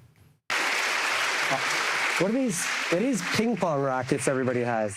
They double as fans, but they allow people to say if they like to talk or don't like to talk. And if we get too many reds, we've been getting people disagreeing with me. Are you blocking your son, or you didn't like what I had to say? Oh, can you flip that around while you block the sun? Thank you. Thank you. So I just wanted to wrap here. Like, I don't know if you remember this, but probably 7 years ago, we met for the first time, us as fans of yours, at Colin's old high school. You were speaking at the Hun School in Princeton. I remember it vividly. Okay. Okay. We had about 30 seconds with you and walked you out the door. And I'll never forget it. We walked up to you, camera cocked out as far as we could to vlog, right? Capture the moment on camera. And we're just like so over the moon to get a clip with you. We're like, Casey, can you give us any, I don't even know actually what we said. I think we just told you everything we did. Yeah, we filled almost all the time with everything we had done. All the time with all the cool videos we made and asked you a question, and then we get to the door, you look at us and you're like, listen, nobody's gonna tell you, you're just gonna have to go figure it out yourself. And then you pause and you goes, congrats on all your success. And you walked out. And Colin and I didn't talk to each other for the rest of the day. We were like, something was wrong about it. We were like, what did we just do? And we realized that we just didn't say one thing that we wanted to say to you, which is just thank you. Thank you. That's it. We really appreciate it. That's right. That dude, I've not seen this, but I knew he was going to say that, because that's what you should do when you meet a creator that you are inspired by or aspire to be. Don't do what Jay Boston did. Don't do what what's his name? Nicholas Cole did. Just say thank you. Just say thanks for what you've done. You don't have to fucking dig up all the conversation and hide the camera below you and point it and just say thanks, man. Like, that's what I did with Tony Hawk. Just said thanks, man. Thanks for what you've done for the industry. Appreciate it. Move on. Done. Finally, someone gets it. Now show us the cringe footage. The inspiration you put into the world. Like, truly, I went to film school. I worked as an editor at Red Studios, and then I watched Make It Count. And credit to you and Max, I was like, I'm going to do that. So I appreciate it. I hope it wasn't a dick about it. No, you were kind about it. You were very gracious. You listened to us the whole time. I loosely remember it. You guys just sort of assaulted me. Yeah. That's what I'm saying. Yeah, exactly. I'm saying sorry. Which is why we felt bad and we wanted to apologize. We've been holding on to that for 7 years. I know, I appreciate it, but to what degree, I'd love to see the footage. To what degree I remember, I think the reason why I said congrats on all your success, which was me being condescending. That was a polite way of saying, go fuck yourself. Go fuck yourself, I understand. By the way, it was heard loud and clear. Was because, like, when you approach someone. I know. You know what I'm saying. No, just say it. Yeah. Just say it. Just say it. Like, I would have loved to engage with you guys. I know. It's like going on a date and just being like, look, sweetheart, I want to use this whole date to tell you about how fucking great I am. You ready? Buckle up, babe. Like, it's not going to work out, man. Yeah. I didn't know we were going to dig into that here, but here we are. That's all right. I appreciate it. Listen, I've always wanted to talk to you about it, so I'm glad we got I appreciate you acknowledging it. And we haven't forgotten it. You've long forgotten it. Okay, we've thought about it every day for 7 years. So. We'll send you the clip. Please do. Yeah. Should make a video about it. All right, guys. Ladies and gentlemen, Casey Neistat. They're not going to show us the clip. No, that was so fun. You didn't even show us the clip. Fuck, that was lousy. Interesting. Like I said, I don't know what I'm supposed to get from a Casey Neistat interview. I've found him just waffle. Just seems like a lot of waffle. Yeah, I don't know. Like, the creator space seems like a pretty very well saturated space, and it's very difficult to stand out. My my approach has always been just be you, do what you do, and find a small audience. I've gathered my small audience here and continue to do what I want to do, and don't let fandom or don't let someone else's level affect your attempts. Once you get the tech sorted, once you sort out your equipment and you know what you're doing, don't be persuaded by what other people are doing that seems to be working. Don't let that distract you from what you're doing. That was too long, that interview. I mean, back in the day, you would be frothing to hear a 40-minute interview with Casey Neistat. But the thing is there any relevance to it anymore? It seems like there's so many things that you want to ask him, but he just refuses to talk about it. Like, for instance, the David Dobrik film. Like, he made a film about this guy, and during the filming process, it uncovered a horrible story, and yet he won't release it. Like, he's protecting this person who's done this horrible thing. He won't release this film, which has all the evidence, because it might hurt the person's creative output. It might change David Dobrik. Well, dude, you made this documentary. You were shooting this documentary, and during the shooting of it, shit went down, and you've got that footage. I believe you should make that documentary, and he did too, because he made it and he showed it to a select amount of people, and then he said, "I'm never going to show it anywhere." It doesn't. Something's so fucking weird about that, and the guys he's protecting this person. That's why. I just don't think there's much credibility there, and they wouldn't. I mean, obviously that must have been off the table to talk about in this interview. They was like, we're not going to bring up any of that stuff. That's off limits. And yeah, that whole spiel about I ruined 4 Sony A7s to shoot this scene in a bathroom. You know what, dude? That just makes you look like a wanker, because if you're going to shoot a film in water, use an underwater camera. Use a GoPro like any other normal person would do. Yeah, you've got money coming out you got dollar bills shooting out your air conditioning unit. You know, you're loaded. We get it. Do you want to make everyone else feel really shit because they don't have that money? It just seems lame, right? It just seems like out of touch and just not relevant. And the fact he never live streams, it's like, dude, really? You're smoking YouTube for this platform that gives you this great opportunity to reach your fans, but you never live stream? That's fucking lame. It's like protecting Trump and Epstein. Well, I wouldn't go that far, but it's on those categories. It's on those lines, isn't it? Mind you, I am feeling sick, so I might not be thinking straight. I might not be coordinating my thoughts as best as I could be, or as best as I would usually. But either way, thanks for being here with me. How many are watching? We have no numbers watching. That's not true. That's because the viewers aren't pulling in from the... I got to look at that. But anyway, folks, hey, cheers for being here. I'll see you guys soon. Next time I stream. Soonish. Probably be the next couple of days, I guess. I don't know when, but probably be the next couple of days. It's like the FBI and Epstein files, don't release them. Yeah, pretty much. But as the sight faded, I had to find my way. Now I'm hopping platforms, surfing through the fray. Got my crew behind me, yeah, we call them givers. Chilling IRL, catching all the rivers. Farkle in the chat, bringing lost to the grind. Talking critical games while we sipping Jack Fine. Gives a minute, yeah, we take our time. Living in the moment, life's a subtle wine.